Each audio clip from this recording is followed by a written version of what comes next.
A border noir thriller of lies, water wars, and a man who doesn't stay bought. When justice breaks, some men keep going anyway. Between jobs. Chapter 1. The process server who'd hired Ruell out of Tucson had given him three things: a manila envelope, a name, and an address in Coyote Wells that turned out to be a vacant lot with a FEMA notice stapled to a fence post. The name was a woman named Delgadillo, who apparently received mail at a gas station 2 blocks over, and when Ruell went to the gas station, the attendant told him Delgadillo had moved to El Paso in April and left nothing forwarding. Ruell drove back to the vacant lot and sat in the truck with the engine off and thought about that for a minute, then called the process server in Tucson and told him the job was done in the sense that the person being served no longer existed at the address provided. "What am I supposed to do with that?" the process server said. "File it as a failed service," Ruell said. "That's what it is. I paid you $200 for the service attempt," Ruell said. "Which I attempted. The subject is in El Paso. You want a second attempt? That's a different job." He ended the call and put the phone on the seat beside him and looked at the vacant lot. The lot held a concrete slab, the fence with its FEMA notice, and a stand of salt cedar growing up through the cracked foundation that nobody had gotten around to clearing. The salt cedar was the healthiest thing in Coyote Wells that Ruell had seen so far. The town sat in a fold of the Chihuahuan Desert 40 miles north of the border, where the highway ran straight, and the heat came off the asphalt in waves that bent the middle distance into something that looked like water but never was. The county had put up cameras at both ends of the main drag, the tall aluminum pole kind with the blue-tinted housings, and they tracked movement the way game cameras track deer, automatically without judgment. There were more cameras than traffic lights in Coyote Wells, which was not difficult, because there were no traffic lights. He had no other job lined up. He had $300 in his wallet, which was after expenses, and a credit card that worked, and another one that worked less reliably. And the F-250 needed an oil change that it had needed for 6 weeks. He had a duffel bag behind the seat with 4 days of clothes, and his Glock in a pancake holster in the bag's outer pocket, and a toiletry kit that he'd been supplementing item by item from truck stop shelves for going on 3 months. This was the life. He had chosen it with his eyes open, which was how he'd come to understand most of the things he'd chosen, and he had no useful complaint about it. He started the truck and drove 2 blocks and turned into the gravel lot of a place called the Borderline Bar and Grill, which was neither a bar in any formal sense nor a grill in any sense at all, but which had a Coors Light sign in the window that was lit, and a parking lot with 4 trucks in it, which in Coyote Wells on a Tuesday afternoon meant the place was doing well. The inside was dim and cool the way desert bars are cool. Not air-conditioned cool, but cave cool, the thick adobe walls holding the night temperature against the day, and it took his eyes a moment to adjust from the white outside. A bar ran along the left wall with 6 stools, 4 of them occupied. Booths along the right. A pool table in the back with the felt still on it, and a television above the bar, showing a soccer game with the sound off. The bartender was a compact woman in her 40s with her hair pulled back, and a look that said she'd been asked every question a bar could generate, and had stopped finding any of them interesting. Ruell took the last stool at the bar's far end and ordered a Tecate and a glass of water, and when they came, he drank the water first. The beer was cold enough to matter.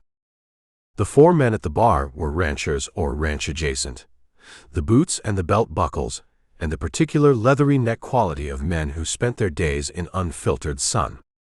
3 of them were in a conversation that had the settled rhythm of a conversation they'd been having for years, the kind where everyone already knows their position, and the debate is more about the comfort of repetition than any hope of resolution. The 4th man sat apart, 2 stools down from Ruell, and did not participate.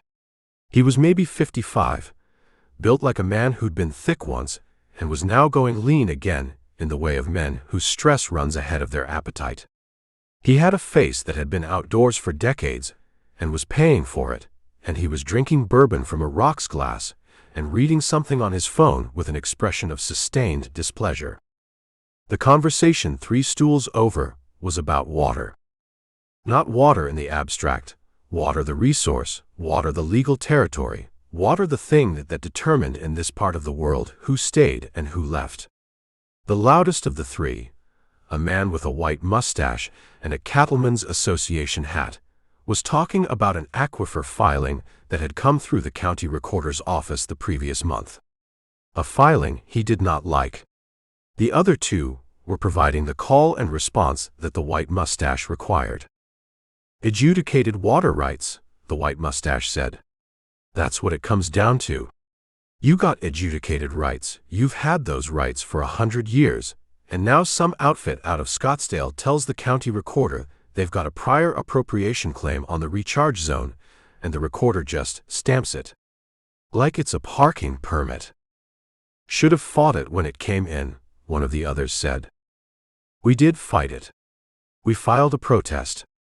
The county sent us back a form letter. He picked up his glass. A form letter. The man 2 stools from Ruell, the one with the phone, said without looking up, "That's what happens when you wait for the county to solve your problems." The white mustache turned on his stool. Nobody asked you, Cotter. I know nobody asked me, Cotter said. He set his phone down. I'm just observing. You've been fighting that filing through the county process for 4 months, and you're surprised the county process isn't working. He picked up his bourbon. The county process works for the people who own the county process. Has for a while now. The white mustache had something to say about this, and said it, and Cotter responded, and the conversation became an argument, which was apparently also a form it had taken before, because the bartender moved 2 steps down the bar, and picked up a glass, and began polishing it without looking at anyone. Ruell drank his beer and watched the soccer game. He had spent 11 years as a DIA special agent out of the Tucson field office, doing the kind of work that produces results on paper, and very occasionally produces them in reality. And the gap between the 2 was what had eventually decided the matter for him. Not the danger, which he had been prepared for, and which delivered approximately what it promised. Not the hours or the travel, or the particular institutional loneliness of undercover work, where you spent enough time being someone else that the transition back to yourself required a conscious effort you grew tired of making. What had decided it was a case file he'd built over 2 years on a money laundering operation that moved cartel funds through a chain of shell companies with a common shareholder who sat on the board of a Phoenix defense contractor who had lunch with the state's senior senator 3 times a year. Ruell had the shareholder. He had the chain. He had a cooperating witness who could testify to the mechanism. He had brought all of it to the OSA assigned to the case, and the OSA had looked at the file and at Ruell and said the evidentiary standard was insufficient, and Ruell had looked at the file and said the evidentiary standard was more than sufficient. And what was insufficient was the AUSA's interest in a conviction that would complicate 6 relationships he cared about more than justice. He had not said this last part out loud. He had not needed to. He had submitted a memo to his supervisor, detailing his concerns about the closure decision. His supervisor had forwarded the memo upward. What came back down was a personnel review, then a reassignment, then an offer of early separation that the agency characterized as voluntary. He had taken it on a Monday, cleaned out his desk on Wednesday, and had not been back. That was 3 years ago. He was 41 now, and his hair had more gray in it than he'd expected for 41, and his left knee clicked on cold mornings, which in the Chihuahuan desert limited the issue to about 6 weeks a year, and he carried the Glock more from habit than from any particular assessment of need, though in the borderlands the habit and the need were not entirely separate things. Cotter and the white mustache had returned to their respective positions, and the argument had subsided back into the familiar conversation it lived inside. Ruell ordered a second tecate and moved to a booth, taking the one near the back that gave him the wall behind him, and a sight line to both the front door and the side exit by the bathrooms. This was another habit from another life that he saw no reason to break.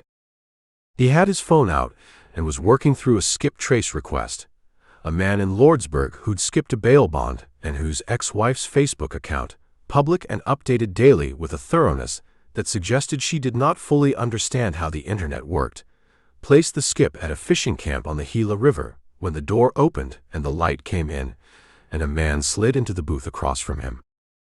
Ruell did not look up immediately. He finished the note he was making and then looked up. The man was 40, maybe 42, in a good shirt that was trying to pass for casual and not quite managing it. He had the look of someone who worked at a desk and resented it, and he carried a leather portfolio under his arm the way men carry things they consider important. He set the portfolio on the table and put his hand on it. "You're Ruell," the man said.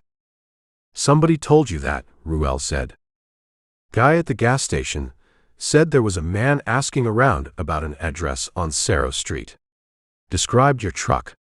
He opened the portfolio. "I'm Sandoval.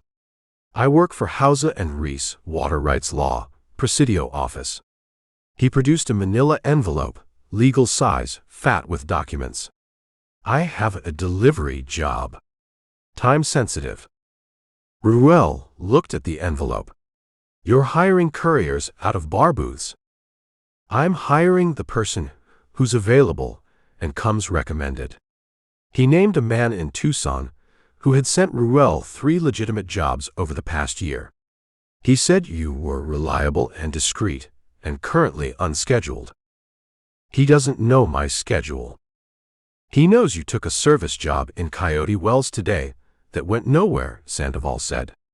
"So?" Ruell looked at the envelope again. "What's in it?"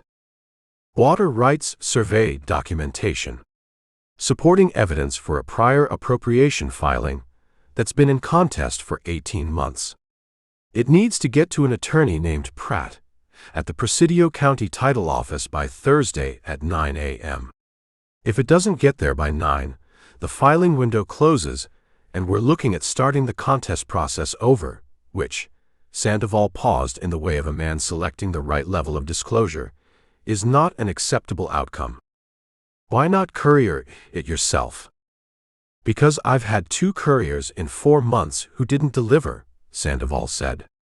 "One had his vehicle broken into between here and Presidio. One just didn't show up and stopped returning calls." He set both hands on the table. "The people on the other side of this filing have resources and they've been using them. I need someone who can handle a complication if one develops." "What kind of complication?" "The kind that has prevented 2 previous deliveries." Ruell looked at him for a moment. Sandoval held the look without flinching, which told Ruell something. A man lying to you usually either holds the look too long or breaks it too soon. Sandoval held it the right amount of time for a man telling the truth about a situation that embarrassed him. 500, Ruell said. The firm authorized 4. 4 gets you the delivery. 5 gets you the discretion about the complication. Sandoval considered this for about 3 seconds. Fine. He slid the envelope across the table. Keep it on your person, not in the vehicle. Don't discuss the job with anyone. Call me when it's delivered. He wrote a number on the back of a business card and slid that across too. Thursday, 9 a.m. I know what 9 a.m. is, Ruell said. Sandoval picked up his portfolio and left. Ruell put the envelope inside his shirt against his ribs and finished his beer. He was thinking about food when the noise in the parking lot started. Not a fight, something that preceded a fight, the particular register of raised voices that has a direction to it. He went to the window beside the door and looked out.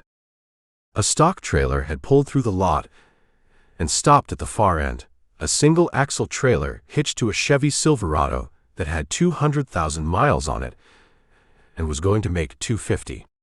The truck was the color of old copper, or had been.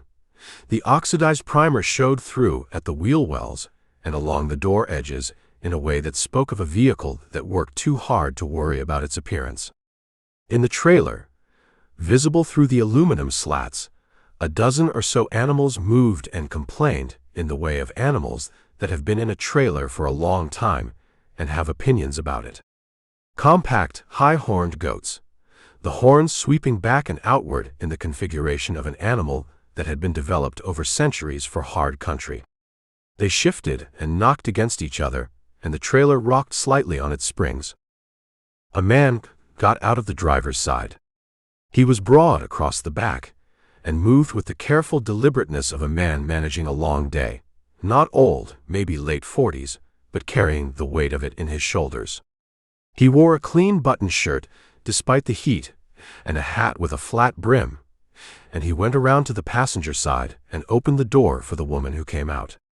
She was close to his age, dark-haired, wearing a blouse the color of a dried flower, and she put her hand on his arm as she stepped down from the running board, and they stood together for a moment looking at the trailer, checking on the animals the way you check on something you're responsible for and care about. From the back seat of the cab, an older woman descended with the patience of someone for whom speed had become a considered choice rather than an available option. She wore a dark dress and had her white hair up, and she stood by the rear door and looked at the parking lot, and then at the street, and then at the sky, in that order, the way people look at a new place when they're deciding what to make of it. The boy came off the truck bed. He'd been riding in the bed the way young men ride in truck beds, standing, one hand on the cab roof, watching the road come at him from behind. He dropped to the pavement with an ease that had nothing in it except good joints and forward motion. 17 years old, and built like his father with none of his father's accumulated weight yet. And he looked at the parking lot and the bar and the street beyond it with a direct, open gaze that registered everything and apologized for nothing. The voices came from Cotter's table, which had moved outside. Cotter and two of the men from the bar stood at the edge of the gravel lot in the configuration of men who have stepped outside to get air and found something else to look at. It was Cotter doing the talking. The other two were providing company. "Problem is, the trailer's blocking the exit," Cotter said, though the trailer was blocking nothing. The lot had 2 exits, and the trailer sat between them with room to spare on both sides. He said it at a volume that carried across the lot to the Ajou family and was designed to. The man in the button shirt, Thomas Ajou, though Ruell would not have the name until later, turned and looked at the trailer's position and looked at the exits and looked at Cotter with the expression of a man who understands exactly what is happening and has decided how much of his energy he intends to spend on it. "We're stopping for water," he said. His English was measured, each word set down in the right place. 10 minutes. "It's the goats," one of Cotter's companions said, not to anyone in particular. "Lord, you smell that?" The goats in the trailer smelled like goats, which is to say they smelled like animals, which they were. The smell was not offensive in any way that Ruell found meaningful. He had smelled things that merited the reaction these men were performing, and this was not one of them. "Where are you headed?" Cotter said. Thomas Ajou did not answer this. He had turned back to the trailer and was checking the latch on the trailer gate. His wife had gone inside, presumably to use the restroom or buy water. The old woman had found a square of shade along the building's wall and was standing in it with her arms folded, looking at the mountains. The boy had not moved. He stood where he'd landed when he came off the truck bed, and he looked at Cotter with those direct, unblinking eyes, and Cotter looked back, and something passed between them that had no language but was perfectly clear. "I asked where you're headed," Cotter said. "East," the boy said. "East where?" "Our property," the boy said. The word landed in the parking lot and sat there. Cotter's expression moved through something, and came out the other side as a smile that did not have anything warm in it. "Your property," he said. "Yes, sir." Cotter looked at his companions. He looked at the trailer. He looked at the boy. "What kind of property does your family own out here?" he said, and managed to put a particular emphasis on the word family that carried everything he wanted it to carry. Ruell pushed the door open and walked out into the heat. He walked across the gravel lot at the pace of a man who was going somewhere he intended to go, not responding to anything in particular, and he stopped at the trailer and looked through the aluminum slats at the goats inside. They looked back at him with their amber eyes, unimpressed by the situation. Up close the horns were remarkable, the curve of them, the way they swept back from the skull in a single clean arc like something that had been considered and refined over a long time. "Criollo," Ruell said to the trailer. "Guatemalan Criollo." He said it as a statement of identification, not a question. Tomas Adju turned from the latch. He looked at Ruell with the same evaluating attention he had given the parking lot exits. "You know the breed," he said. "I was in Guatemala for 6 weeks, Ruell said. 1999. I saw a lot of these animals." He looked at the nearest goat, which had pressed its nose against the slat and was conducting its own investigation. "Good animals for hard country." "Very good," Tomas said. He said it with the particular gravity of a man talking about something that matters to him. Cotter said, "I don't know what you think you're doing." Ruell turned around. He had not looked directly at Cotter since coming out of the bar, and he took his time doing it now, the way you take your time when there's no urgency in the situation, and you want the other person to understand that. "Looking at these animals," Ruell said. "Is that a problem for you?" "Nobody's talking to you." "Then keep not talking to me," Ruell said. "I'm good with that arrangement." Cotter's jaw set. He was a man who operated at a certain level of authority in this county. It came off him the way heat comes off blacktop, accumulated over years, and the level had recently been challenged by the aquifer filing and whatever else was running beneath it, and now it was being ignored by a stranger in a bar parking lot. And all of it went into his expression and produced something compressed and dangerous. "You know what the goat does to grazing land?" Cotter said. He was still talking to his companions, but his eyes stayed on Ruell. "Strips it. Roots and all. You run goats on open range, you've got nothing left but hardpan in 2 seasons. These animals are going to enclosed pasture on private land," Tomas said behind Ruell. His voice carried no heat. It was the voice of a man who has said the true thing and has no obligation to argue about it. "Private land," Cotter said with the same inflection he'd put on family. "Deed recorded at the county courthouse in Presidio," Tomas said. "March 14th of this year." Cotter looked at Ruell. "You with these people?" "I'm looking at their goats," Ruell said. "You want me to be with them? Keep talking." One of Cotter's companions put a hand on Cotter's arm. The move was small and practiced, the kind of touch that says this particular hill is not worth it and they both know it. Cotter looked at the hand, and looked at Ruell, and then looked at the Adju truck with an expression that settled into something slower and more patient than anger. "Enjoy your look," he said, and went back inside. His companions followed. The gravel lot went quiet, except for the goats. Tomas Adju stood beside Ruell, and they both looked at the trailer for a moment without speaking.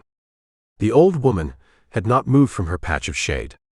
The boy had also not moved, which was a quality Ruell noticed. "Thank you," Tomas said. "I didn't do much," Ruell said. "No," Tomas agreed, in a way that did not agree at all. He put out his hand, and Ruell shook it. The man's grip was the grip of someone who had been doing physical work his entire life and would do it until he couldn't. "Tomas, a Jew." Base Ruell. Celestina, a Jew, came back through the bar's side door with 2 bottles of water and handed one to her husband and kept one. She looked at Ruell, the way women look at men who have done something small that they know represents something larger, and she nodded once. The boy came over. He was close to his father's height already, and his eyes were his mother's, dark, direct, the kind of eyes that file things away. He looked at Ruell without the caution that most 17-year-olds deploy with strangers. "Nico," the boy said. "Ruell." He looked at the boy. "You do all right back there." Nico considered this briefly. "Somebody has to look at them," he said. Ruell thought this was about the best answer the situation could have produced. He went back inside, paid for his beers, and took a booth by the window where he could see the parking lot. He watched the Ajew family water the goats from a tank they'd packed in the truck bed, watched Tomas check each animal through the slats with his hand, watched Abuela Petra come out of her patch of shade, and stand beside the trailer and say something to the animals that made the nearest one push its head against her palm. They were on the road again in 15 minutes, the trailer swaying east behind the copper Silverado. Ruell ordered coffee, and thought about the documents against his ribs, and thought about Sandoval, and thought about 2 previous couriers who hadn't delivered, and what kind of complications stopped a courier between Coyote Wells and Presidio. He was still thinking about it when the bar door opened, and Cotter came out and stood in the parking lot and made a call on his phone. The call was short. Cotter went to his truck, a black Ram, new, the kind of truck that cost what a small house costs in some parts of the country, and sat in it without starting it. He sat there for 4 minutes, which Ruell counted, and then he started the truck and pulled out of the lot and turned east. The same direction the Aegis went. 2 men from Cotter's table came out behind him and got into a second truck, a gray one, older, and followed. Ruell put money on the table and picked up his keys. Chapter 2. He had not followed the trucks. He had stood in the Borderline's gravel lot and watched the black Ram and then the gray one disappear east on the highway, and he had considered the facts available to him. 2 men who had watched a family pull out of a parking lot, a short phone call, a 4-minute wait, 2 trucks heading the same direction, and he had decided that what he had was circumstantial, and what he needed was sleep, and that if he drove east in the dark behind men who might or might not have bad intentions toward people he met 90 minutes ago, he would accomplish nothing except spending the night on a highway in the Chihuahuan desert. He had gone to the motel. It was called the Desert Rose, and it had 8 rooms and a vending machine that dispensed 2 things with reliability, and a 3rd thing theoretically. And the woman at the desk charged him $49 and gave him a key on a plastic fob shaped like a cactus. The room smelled of the cleaning product that motels in the desert use, which has a particular quality that Ruell associated with driving, and with the specific loneliness of rooms that people sleep in once and never think about again. He had put the Sandoval envelope on the nightstand where he could see it, and had taken the Glock out of the duffel, and set it on the mattress beside him, and had lain on top of the coverlet in the heat, and looked at the ceiling, and listened to the highway. At 2 in the morning a truck had gone east at a speed that suggested urgency. He had heard it through the thin wall, and looked at the ceiling and thought about it, and then closed his eyes. He was up at 5:15, which was 45 minutes before first light, and he was on the highway heading east by 5:30, with a gas station coffee in the cup holder, and the Sandoval envelope inside his shirt where Sandoval had told him to keep it. The highway was empty in both directions. The sky ran from black directly overhead to a dark blue at the horizon that brightened as he drove, and the stars above him went out one by one the way stars do, each one individually, so that if you watched the sky instead of the road, you could catch the moment each one decided to stop. He did not watch the sky. He watched the road, and the pull-offs and the caliche tracks that branched off the highway toward ranch gates and dry creek crossings. And he thought about the 4-minute phone call, and the gray truck, and about Tomas Aju's grip, and about a deed recorded at the Presidio courthouse on March 14th of this year. The smell reached him at mile marker 12. Not smoke in the campfire sense. Fire out here in the early morning, a rancher burning brush, mesquite wood, and the sweet alkaline quality of desert vegetation catching, nothing like that.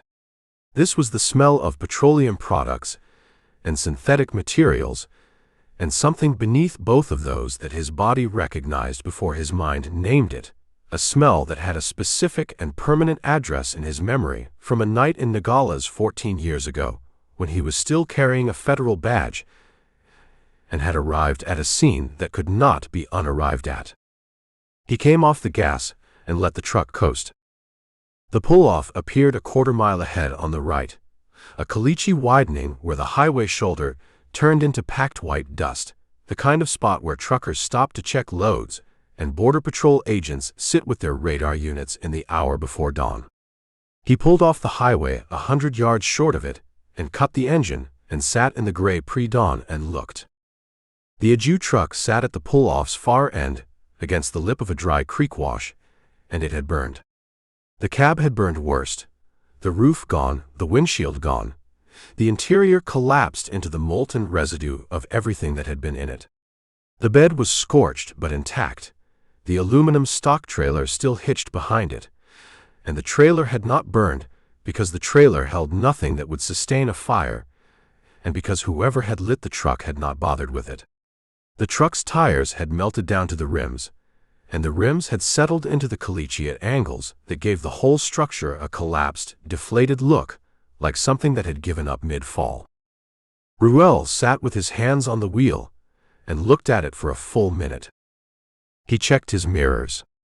The highway in both directions, empty. No dust on the ranch tracks he could see from here.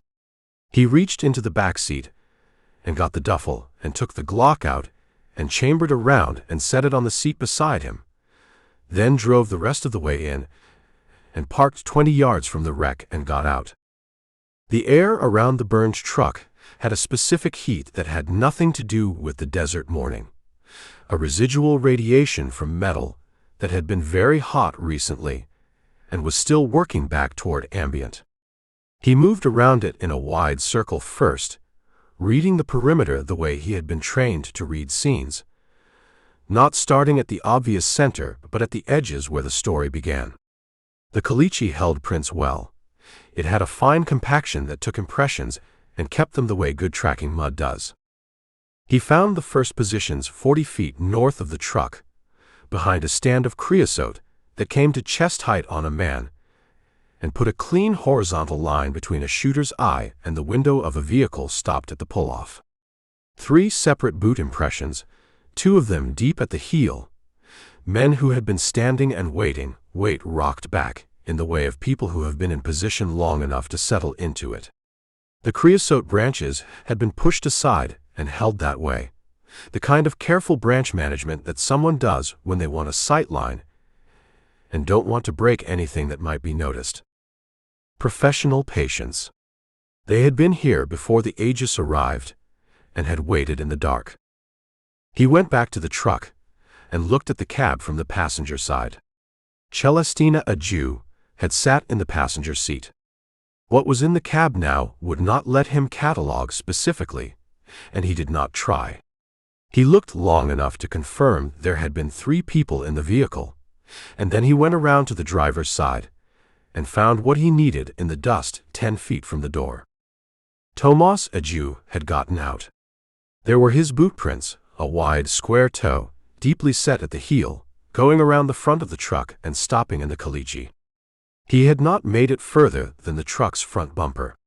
One shot, Ruell judged from the position and the direction, from the north, from the creosote stand.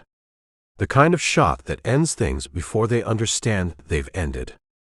He stood at Tomasaju's last position, and took his hat off and held it. He was not a man who prayed, or had any clear structure for this kind of moment. He stood with his hat in his hands for the length of time that felt right, and then put it back on and kept working. Behind the truck's passenger side, between the pull-off and the wash, the desert floor showed what a body leaves when it has moved across caliche, a disturbed area, a change in the dust's orientation. Celestina, a Jew, had gotten out and gotten a distance of 8 feet before the second shot found her. She had fallen facing north, facing them, the way she had turned to face the direction the shooting came from, and Ruell absorbed this fact and set it where he set things he intended to carry. Abuela Petra had not gotten out of the truck. He did not need to look more closely at the cab to understand this, and he did not. He worked the trailer next. The stock trailer sat hitched and intact, the aluminum slats showing the scratch marks and nose smears of animals that had pressed against them, trying to understand what was happening. The trailer gate sat open. Not blown open, not forced. The latch had been released. The gate swung wide and pinned against the trailer's outer frame with a loop of baling wire that someone had used to hold it. Whoever had been here after the shooting had opened the trailer and run the goats off into the desert. Not killed them. Run them. This registered as distinct. The goats represented value, live animals, a purpose, a future that someone had worked toward. Running them off rather than killing them was a choice, and choices told you about the people who made them. He found the brass at the south end of the creosote stand, along the roadside position. 3 casings, .308 Winchester, lying in a tight grouping that said a man who kept his rifle in a fixed position and cycled the action without moving his feet. He crouched and looked without touching them. The case mouths showed a crimp that departed from factory spec, tighter, with a slightly different shoulder profile, the signature of hand-loaded ammunition where the reloader had set his dies to a personal specification and held to it consistently across every round he made. Ruell had seen this kind of precision work twice before, both times in cases involving contract shooters who needed guaranteed performance at distance and loaded their own ammunition because factory tolerances introduced variables they considered unacceptable. He took his phone out and photographed the brass from 3 angles.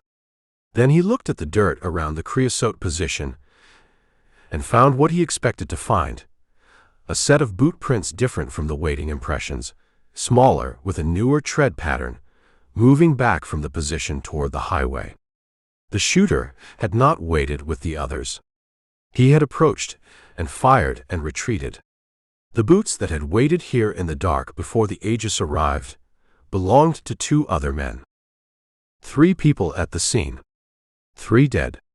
The math had the cold logic of a job that had been sized and staffed correctly. He moved to the highway shoulder and found the second vehicle's marks, a crew cab from the wheelbase, parked on the shoulder gravel 100 yards east of the pull-off with the front pointing west toward town. The tires had left clear impressions in the shoulder gravel going in, and the same impressions flattened slightly coming out, which meant the vehicle had been here long enough for the gravel to compact under the weight. Parked and waiting. When it left west, back toward Coyote Wells or beyond. He walked back to his truck and stood beside it. Braddock's office maintained a substation in Coyote Wells and the county sheriff's headquarters in Presidio, and Ruell had his phone in his hand, and the non-emergency number was a simple search away. He stood there with the phone and thought about what he knew about Braddock, which was what Sandoval's manner and Cotter's words and the general architecture of a county where aquifer filings moved through a recorder who worked for the people being filed against had taught him without anyone saying it directly. He thought about 2 previous couriers who hadn't delivered. He thought about the specific choice someone had made to run the goats off rather than kill them, and about what kind of person made that choice and what kind didn't. He put the phone in his pocket.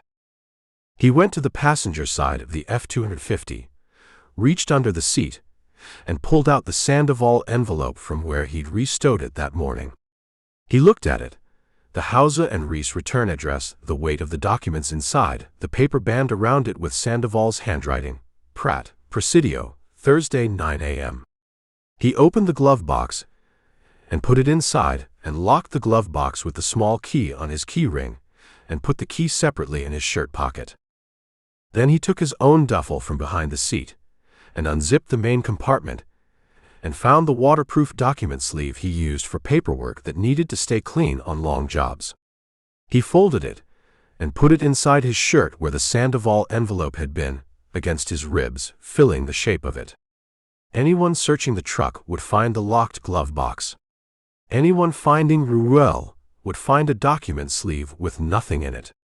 This was the kind of thinking that 3 years of working alone had produced, and he had learned not to argue with it. He looked east down the pull-off toward the dry wash. The Ajew family had been 2 hours from their land. The property sat somewhere in the high desert east of here, toward the Glass Mountains, a parcel with a water source under it that someone had decided was worth 3 lives and a load of scattered goats to acquire. The boy had been in the truck bed. He had to have been in the truck bed, because the cab held 3 people, and there were 3 dead, and the trailer held nothing but frightened animals in open air. If the boy had been in the truck bed when the first shots came, he had one direction to go, and that was over the tailgate and into the desert.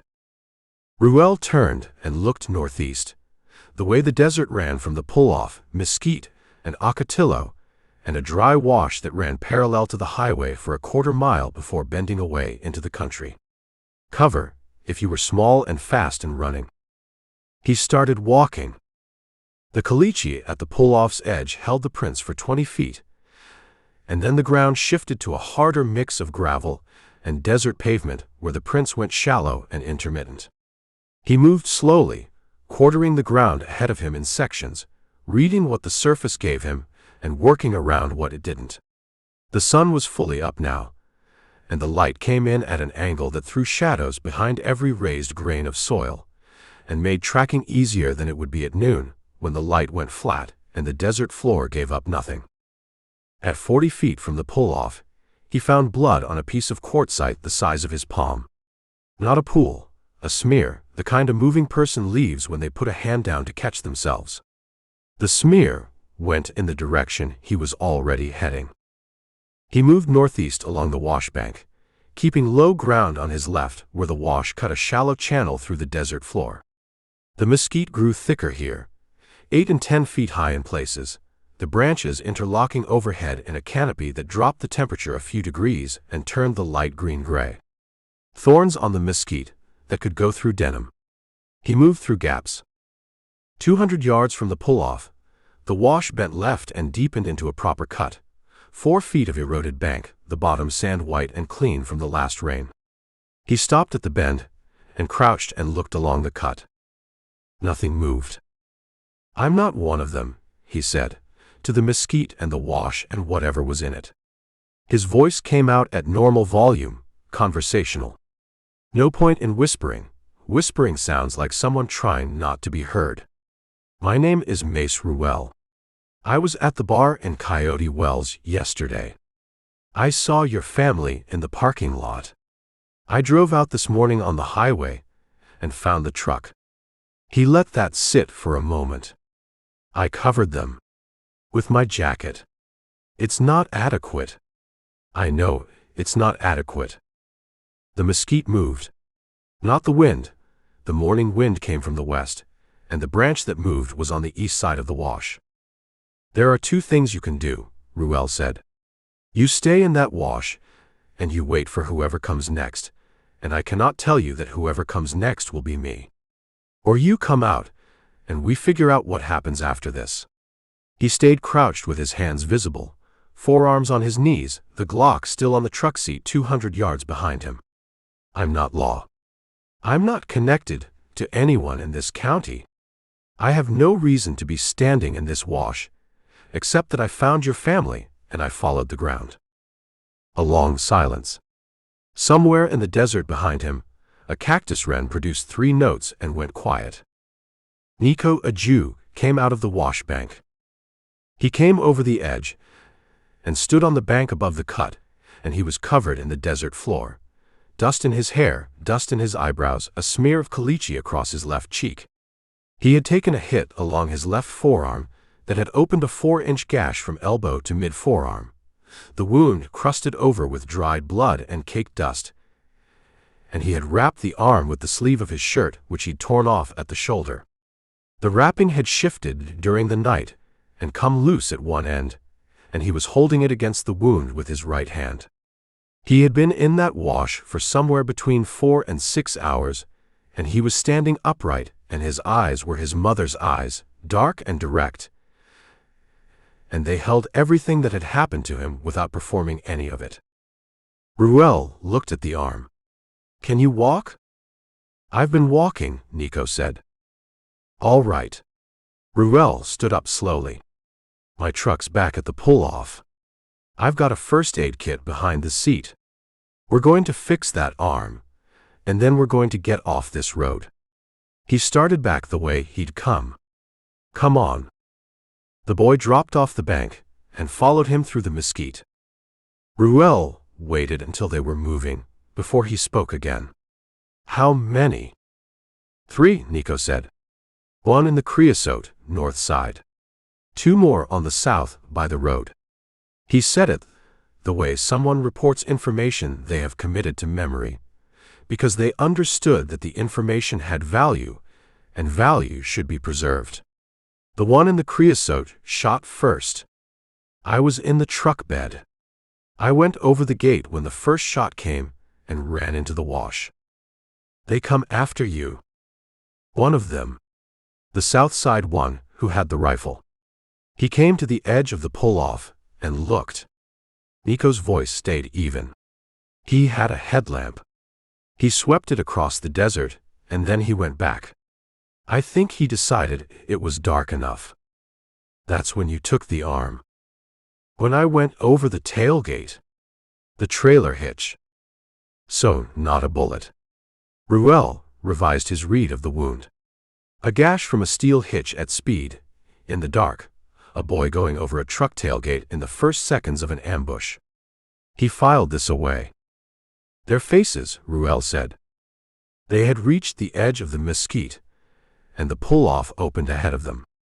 The burned Silverado sat against the wash lip, and the morning light hit it fully now, and made it look worse and more specific than it had in the gray pre-dawn. Nico stopped walking when it came into view.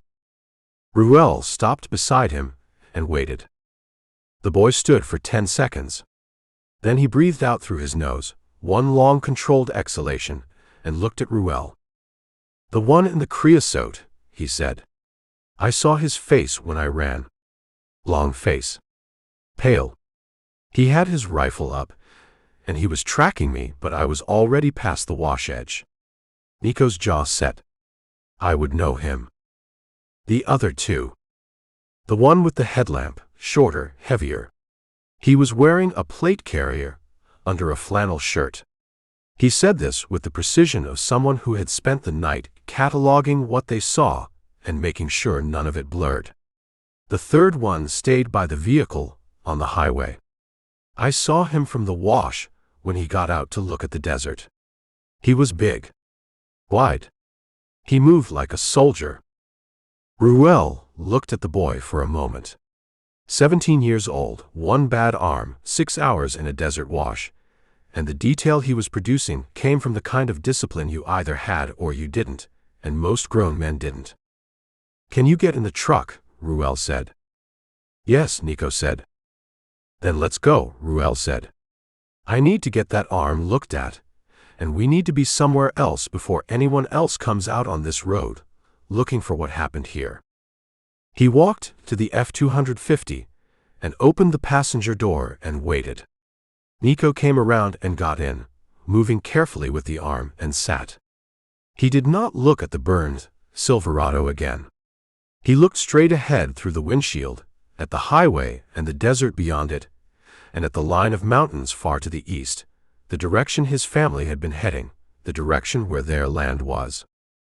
Ruell got in and started the truck. "There are 3 dead," he said. "I can't leave them here without telling someone what happened.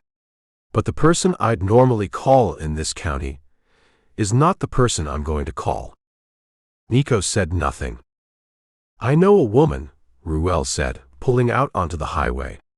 2 hours west of here. "She runs a boarding operation, horses mostly.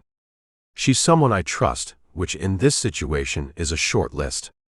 He accelerated to highway speed and checked the mirrors. Empty road in both directions. "You stay with her while I run something down. After that we figure out what comes next." The boy sat with his wrapped arm across his lap and looked east at the mountains. "The land," he said. "Not a question." "Still there," Ruell said. "The land doesn't go anywhere. We deal with the rest first." Nico turned and looked at Ruell. He had his father's jaw, and he had his mother's eyes, and he was putting them both to use right now, reading Ruell the way his father had read the parking lot exits, and the exits had told him what he needed to know. "Okay," the boy said, and looked back east. Ruell drove west. In the mirror, the pull-off shrank, and then the highway bent, and it was gone, and there was only the road and the desert and the mountains in both directions, and the morning coming on hard and white. Chapter 3. "Tell me something about your father," Ruell said. Something he knew. Nico sat with his bandaged arm across his lap and looked at the highway coming at them through the windshield. They had been driving west for 40 minutes, and the sun was fully up, and the desert had shifted from the violet of early morning into its daytime colors, which were bone and ochre, and the silvery green of desert scrub against pale sky. The boy had not said anything since they'd left the pull-off, and Ruell had not pressed him, but the silence in the cab had gone from necessary to something else. "Water," Nico said after a while. He could find water. Anywhere. In Guatemala, in Mexico, here. He would walk a piece of ground and read it somehow and tell you where to dig. He looked at his hands. He said the land tells you what it holds if you know how to listen. Ruell kept his eyes on the road. "That's a good thing to know." "Yes," Nico said. He said it the way his father said things, simply, without elaboration, the word doing its full work. They drove. The highway ran straight, and the scrubland opened on both sides, and a hawk turned in a thermal above the road ahead, and then banked east and was gone. "The clinic I'm taking you to," Ruell said. "I'm going to give them a name that isn't mine. You don't correct it. You don't give them your name, either." Nico looked at him. 3 people are dead 12 miles back on this highway," Ruell said. "Whoever killed them knows there was a 4th person in that truck bed. They don't know if you made it through the night. Right now, that uncertainty is the only advantage you have, and I want to keep it." The boy thought about this for a moment. "What name?" "Doesn't matter. When they ask, let me answer." Nico turned back to the windshield and nodded once, the nod of someone who has been given a reasonable instruction and accepted it. He did not ask where they were going after the clinic, or what Ruell intended to do about the men whose faces he had filed away in the dark of a desert wash. He waited. Ruell appreciated this about him. The clinic sat in a strip mall in a town called Candelaria Wells, 23 miles west of Coyote Wells, between a cell phone repair place and a bail bondsman whose sign had blown partly off the wall and swung from one mounting bracket in the morning wind. The clinic was called Frontera Health, and its hours were posted in English and Spanish, and it opened at 7, and it was 7:12 when Ruell pulled in. A woman at the intake desk looked at Nico's arm and did not look at Ruell's explanation of how it happened, which suggested she had been working the intake desk long enough to understand that how it happened was not always the productive question. She took the name Ruell gave her, a name assembled from 2 different cases he'd worked years ago in Tucson, and wrote it down and handed Nico a clipboard. "He needs help with the writing," Ruell said, nodding at the arm. "I'll fill it out." She handed the clipboard to Ruell instead. A physician's assistant cleaned and closed the wound, 5 sutures, nylon, the gash along the forearm running cleaner than the crusted blood had suggested, the hitch's edge having done a surgical kind of damage, straight and deep rather than torn. He gave Nico a 5-day course of amoxicillin in a paper bag and told him to keep it dry and come back if it showed redness beyond the margins he drew on the skin with a felt tip marker. He said all of this to Nico directly, not to Ruell, which told Ruell something about the PA as well. Ruell paid $240 in cash at the desk, and they went out. In the truck, while Nico worked the child-proof cap off the amoxicillin, Ruell took his phone and opened the photos of the .308 brass and looked at them. He had 17 photographs from 3 angles in good light. The crimp was visible in 11 of them, a distinctive overset that compressed the case mouth beyond the factory specification, the kind of thing that resulted from a reloading die adjusted for maximum neck tension. It produced consistent ignition and minimal case stretching at the expense of some difficulty in feeding, which meant whoever shot this ammunition either ran a bolt gun or had modified a semi-auto's feed ramp to accept the tighter round. Either way, it was a choice, and choices left records. He texted the best 4 photographs to his own email with a note, .308 WIN, custom crimp, overset neck tension, 3 casings, highway mile marker 12, pull-off, approximately 11 p.m. previous night. He added the date and time.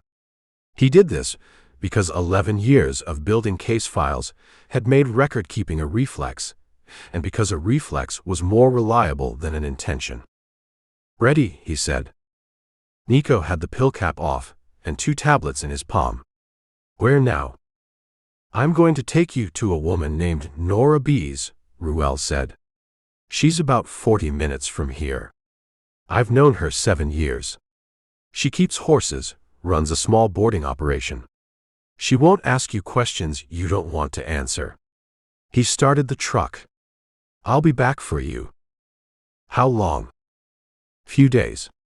Maybe less." He pulled out of the clinic lot. "Depends on the brass." Noir ran 12 acres of desert grassland outside a crossroads called Pinto, which had a post office and a grain co-op, and nothing else worth naming. The property sat back from the county road, behind a cattle guard and a gate with a solar panel running a light that came on at dusk. And when Ruell drove in at 8:30 in the morning, she was already in the near paddock working a young quarter horse on a lunge line in slow circles. She let the horse move 3 more circles before she stopped it and came to the fence. She was 52 and had the kind of economy of movement that comes from spending most of your life outdoors working with animals that respond to clarity. Her hair was silver, cut short, and her face was the face of a woman who had been attractive in a specific rather than general way and had aged into something better, which was interesting.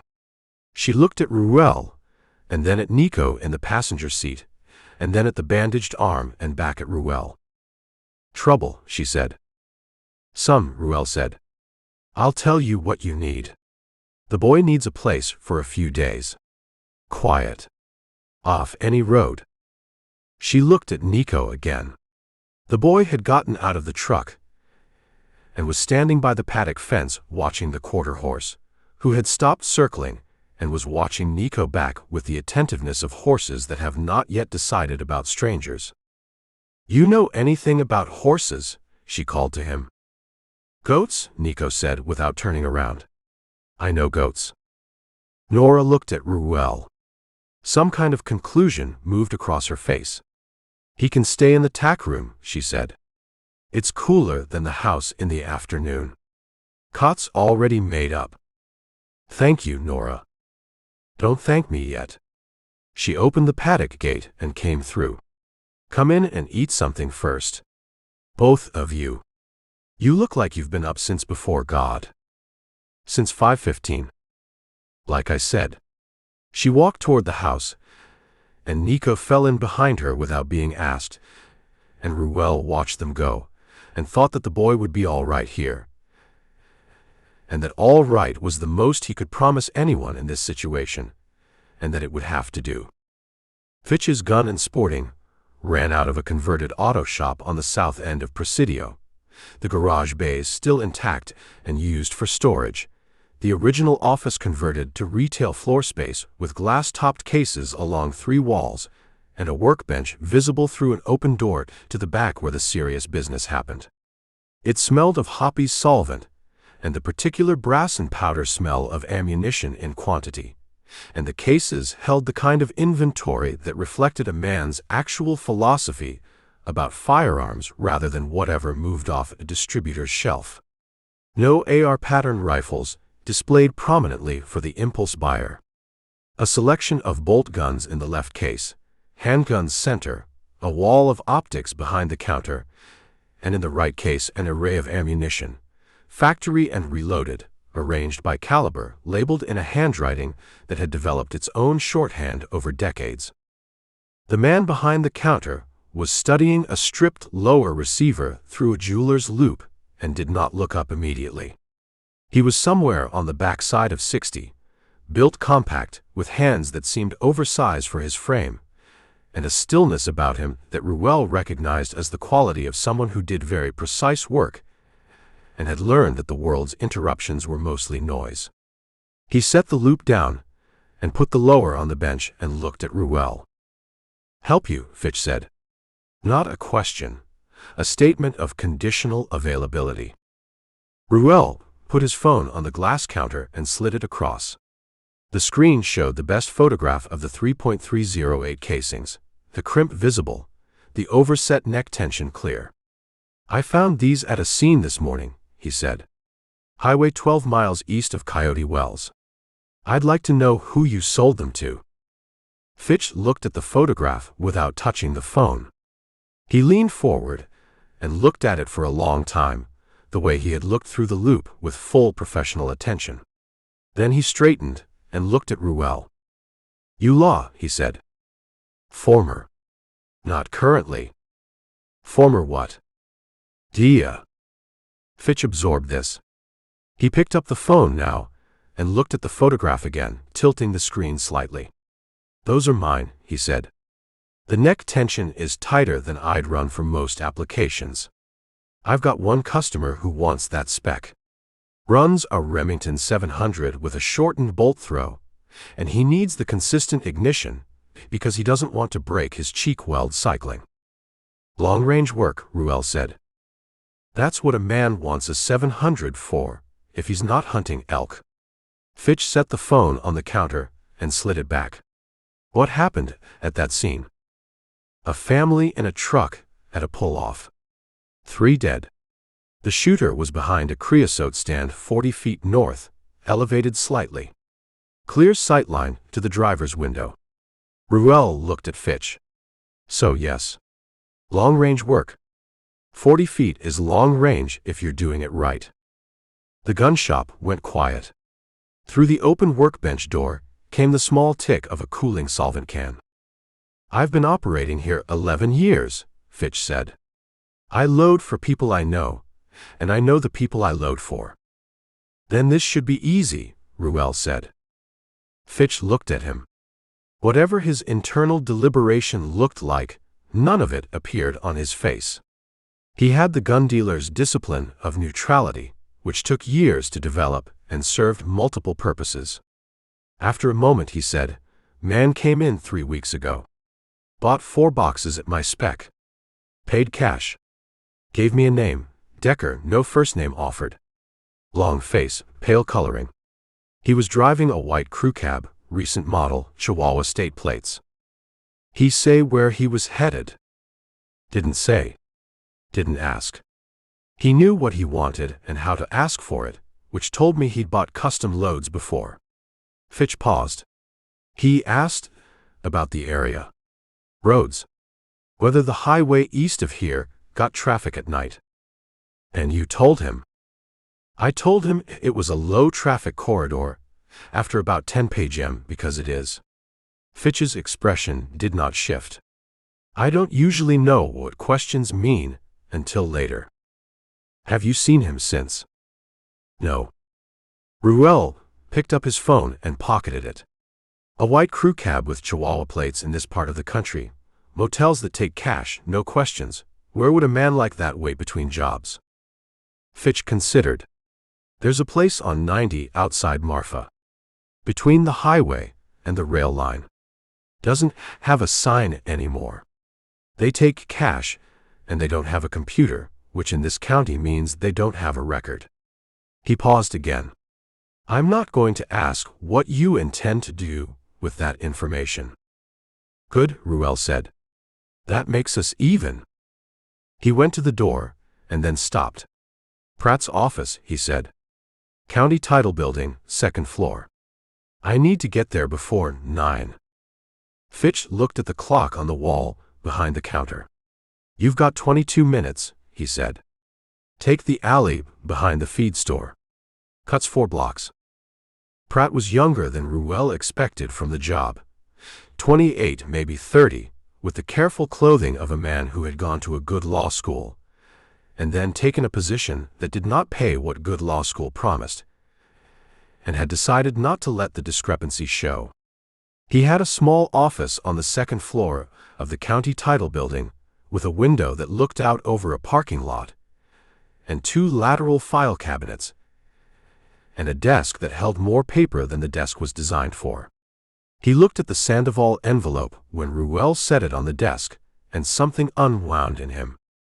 You're early, Pratt said. Sandoval said 9, Ruell said. It's 8:58. Sign for it. Pratt signed the delivery form on Ruell's phone and handed it back. He opened the envelope before Ruell had the phone in his pocket, cutting the flap with a letter opener, and spread the documents on the desk in a way that suggested he had been thinking about their arrangement for some time. He ran a finger down the first page and then went to the second and did the same, and the tension around his jaw eased slightly with each page. This gets filed today, Ruell said. This gets filed in the next hour, Pratt said without looking up. The window opened at 9, and I've had a motion to dismiss the entire proceeding sitting on my desk since Monday, which goes away the moment this hits the recorder's office. He turned a page. Galt's attorneys have been filing continuances, objections, requests for additional documentation for 18 months. Every time we got close, something slowed us down. He looked at Ruell now. Sandoval told me 2 couriers didn't make it. He told me the same, Ruell said. Tell me about Galt. Pratt sat back in his chair. He looked at Ruell, the way junior attorneys look at people whose authority is unclear when they're deciding how much to say. Then he appeared to decide. Preston Galt. Scottsdale. He runs a water rights acquisition operation through a network of LLCs, 6 that we know of, probably more. He identifies parcels that sit over productive aquifers, particularly recharge zones where surface water percolates down and replenishes the groundwater table. He acquires adjacent land. He files prior appropriation claims on the water underlying parcels he doesn't own, and then he waits. If the parcel owner can fight him, they fight him through the county process, which costs money and time, and most small owners run out of one or both before Galt does. Pratt paused. If they can't fight him, they sell. Usually to a shell LLC, at a price Galt sets. And if they won't sell, Ruell said. Pratt looked at his desk. You said 2 couriers didn't make it. Sandoval told me the second one just stopped answering calls. He looked up. I reported that to the county sheriff's office. I was told there was no evidence of a crime. Braddock's office. Braddock's office, Pratt confirmed. He said it, the way you say something that you've thought about a great deal, and resolved into a clean, cold certainty. The Adju parcel, Ruell said. Tell me about it specifically.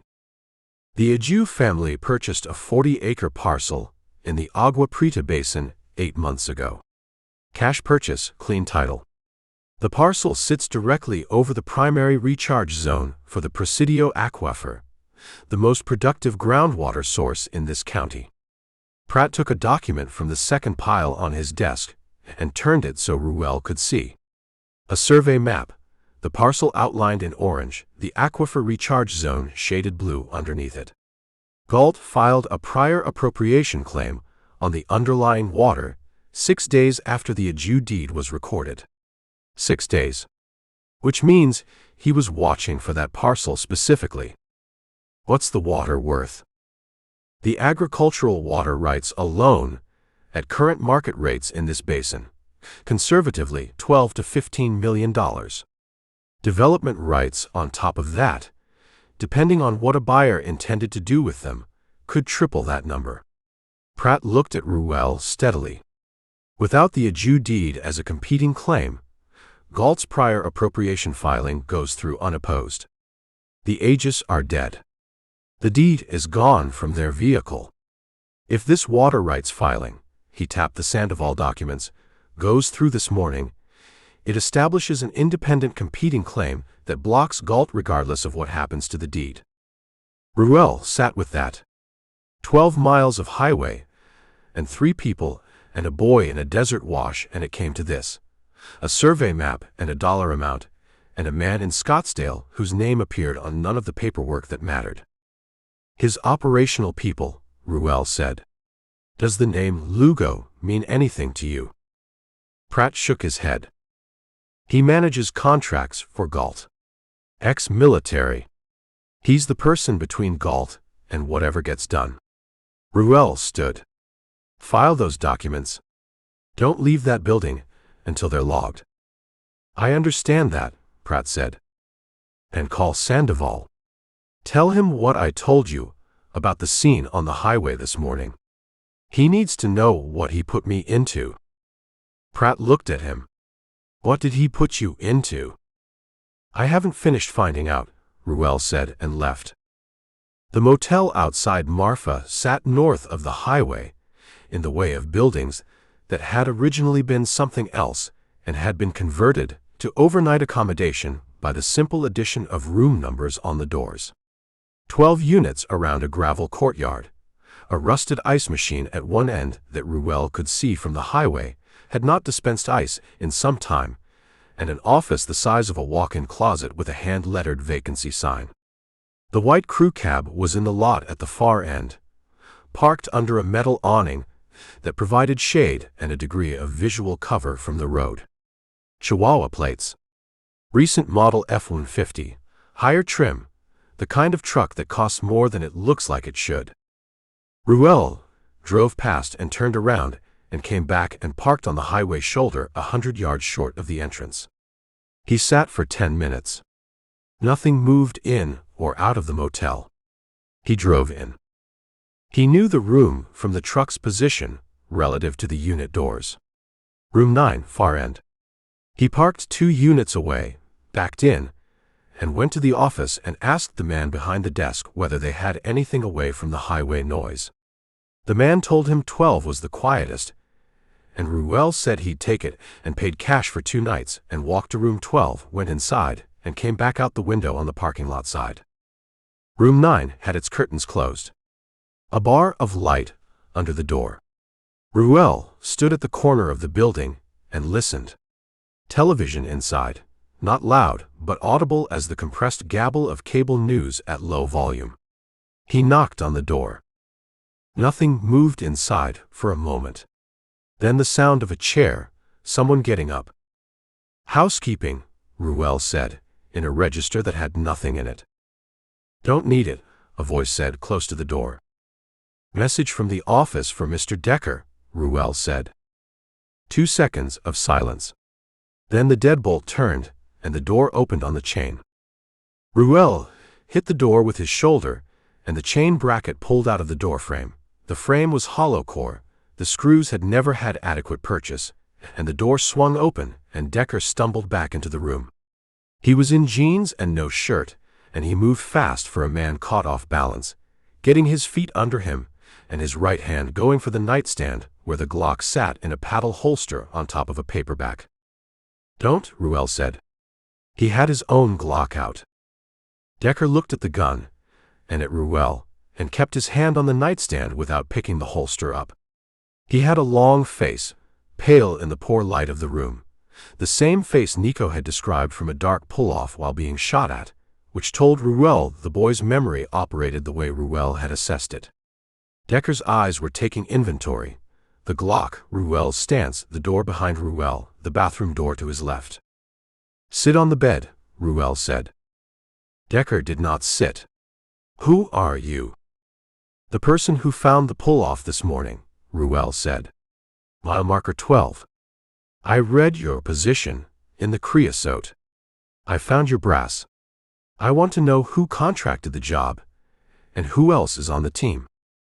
Something moved across Decker's face, a rapid sequence of calculations that Ruell had seen before on people who had been caught and were working out their options in real time.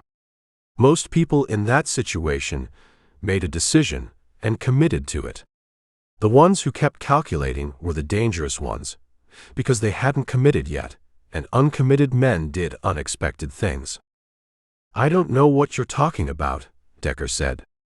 "You were at that pull-off," Ruell said. 3.308 casings in your position, your spec loads from Fitch and Presidio, your tire tracks on the highway shoulder. A 17-year-old boy was in the truck bed, and he saw your face when you came out of the creosote to track him." Ruell kept his voice even. "You're already placed at the scene. What you tell me in the next 5 minutes determines whether this stays between us or whether I make a call." "To who?" "You said you're not law." "I said former. I still know who to call when I have something worth calling about." He held Decker's eyes. "The name of whoever contracted this job. That's what I want. Give me that, and I walk out of here and you're a loose thread somebody else has to deal with." Decker looked at the Glock. He looked at the door. He looked at the bathroom. "Don't," Ruell said again, and this time he meant the bathroom. Decker lunged left anyway. He was fast, faster than a long-limbed man usually was in close quarters, the speed of someone who had drilled the move. Ruell sidestepped right and got his left forearm across Decker's extended arm and drove it down and got inside the reach. And Decker abandoned the direction and pivoted and hit Ruell across the jaw with his elbow. The room went sideways. Ruell went with it instead of against it and used the momentum to drive Decker back into the nightstand. The Glock in the paddle holster hit the floor. Decker's hand went into his front pocket and came out with a folding knife that he opened one-handed with the practiced snap of someone who had opened it many times before. And he drove it across and low, and Ruell got his left forearm up, but not far enough, and the blade caught him along the forearm from midway to the wrist, opening a clean hot line that he felt before he registered it. He brought his right elbow around and put it into Decker's eye socket with his full weight behind it. Decker sat down on the floor. The knife went one way. He put both hands over his face and stayed down. Ruell stepped back and pressed his left forearm against his shirt and felt the warmth spreading. He kept the Glock on Decker and breathed. "The name," he said. Decker took his hands away from his face. His right eye was already swelling shut, and the orbital was going to be a spectacular color by morning. He looked at Ruell with his one good eye, and whatever calculation had been running when he lunged had resolved itself into something simpler. "Lugo," he said. "That's who I deal with. I don't know who's above Lugo. Lugo contacted me, Lugo paid me, Lugo ran the job." He touched his eye carefully. Money came from a bank transfer. Account in Scottsdale, LLC name I didn't recognize. "What LLC?" "Sonoran Basin, something. 2 words after that, I don't remember."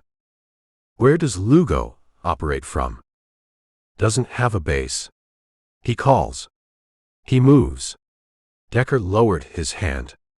He's still in the area. He had work that wasn't finished. The boy, Ruell said.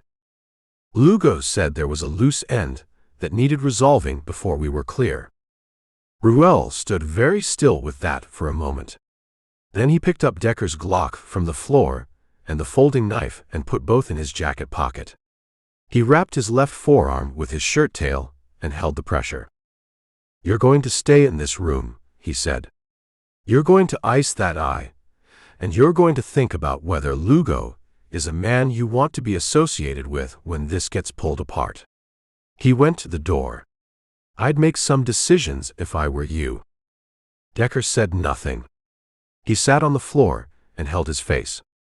Ruell went out and walked to his truck and got in and drove west on the highway toward the setting sun. He kept his left arm pressed against his ribs and felt the blood soaking through and thought about Nico's arm and the trailer hitch and about what it meant that they had matching wounds now, the boy and the man, and whether that meant anything or just meant that this was the kind of work that left marks. He was 15 miles west of Marfa when his burner phone buzzed on the seat. He picked it up and looked at the screen. A text from a number he didn't recognize, but the area code was county. 3 words and a period. "Warrant out. Braddock." He set the phone back on the seat and watched the road. The highway ran straight, and the desert ran flat on both sides, and the last of the day was a red seam on the western horizon doing its work and then stopping. Decker had made a call. Chapter 4. He drove north off the highway onto a ranch road that the county hadn't maintained in years and possibly had never maintained, and the road came apart in stages, blacktop first, then chip seal, then raw caliche, then 2 ruts in the desert floor separated by a strip of ocotillo and dead grass that scraped the truck's undercarriage when the ruts wandered. Ruell drove it at 20 miles an hour with the headlights off, and the moon giving him enough to see by, which wasn't enough, but was what there was. The arm hurt with the steadiness of a wound that had closed over movement and did not appreciate being reopened every time he turned the wheel. He had taped the gash at Norris. She'd had a proper first aid kit and steady hands, and the opinion that he should have driven straight to an emergency room, which he had noted and declined. And the tape was holding, but the forearm had stiffened in the hours since, and the grip on the wheel required concentration that it shouldn't have required. He had left Norris at 10:30. The call to Nora, pulling out of the motel lot outside Marfa with the text from the unknown county number still on his screen, had been short. "The warrant," she'd said before he finished explaining. "I heard." In a county this size, news moved at the speed of radio dispatch, and Nora had a scanner on her kitchen counter that she ran the way other people ran the television. He told her to keep Nico inside and away from the road, and she'd said she knew that already, and he'd said he'd be at her place in 2 hours. She'd had the first aid kit on the table when he walked in and had not asked him to explain the arm. He had eaten what she put in front of him and told her what she needed to know, and left the boy asleep in the tack room and driven north off the highway into the dark. Lugo was out here. This was the piece that pressed. Decker had said Lugo was still in the area, that there was a loose end that needed resolving, and Nico was the loose end, and Nora's property sat 6 miles off a county road that appeared on Google Maps and could be found by anyone with a phone in 20 minutes. Ruell had 12 hours, maybe less, before Lugo worked from Decker's information to the boy's location, and 12 hours in this terrain was not 12 hours. It was whatever distance a careful man could cover in the dark. He pulled off the ruts behind a basalt outcropping and cut the engine and sat. The high desert east of Presidio ran into a different landscape than the scrubland around Coyote Wells, older, harder, the volcanic rock breaking through the surface in long dark shelves and isolated formations that looked in the moonlight like the ruins of something that had been here before anything else. The basalt held the day's heat and released it slowly through the night, and the air at ground level was warmer than the air above it, which played tricks with sound and with the small movements that the desert made in the dark. Ruell had worked terrain like this twice in his DA years, northern Sonora, the black rock country south of Nogales, and he had learned to let it settle before moving through it, to let his ears calibrate to its specific vocabulary before trusting what they told him. He sat for 20 minutes. The desert produced its inventory. Wind through the Ocotillo, the distant percussion of a cattle guard on the highway he'd left behind, a great horned owl working somewhere east of him in a register so low it was more felt than heard. Nothing that said a man. He got out of the truck and took the Glock from the holster and checked the load by feel and moved. He had a general theory about where Lugo would be. It was based on the profile Decker had sketched. Ex-military, managed the contract, treats it like a mission, and on the terrain and on what Lugo would know. That the boy was alive and in the area, that someone was asking questions, that the operation had developed problems it had not planned for. A man who thought in mission terms would want elevation and concealment, and a position from which he could observe the approaches to whatever location he had identified as the boy's refuge. He would not be in town. He would not be on the highway. He would be somewhere high with a line of sight, patient enough to wait for confirmation before moving.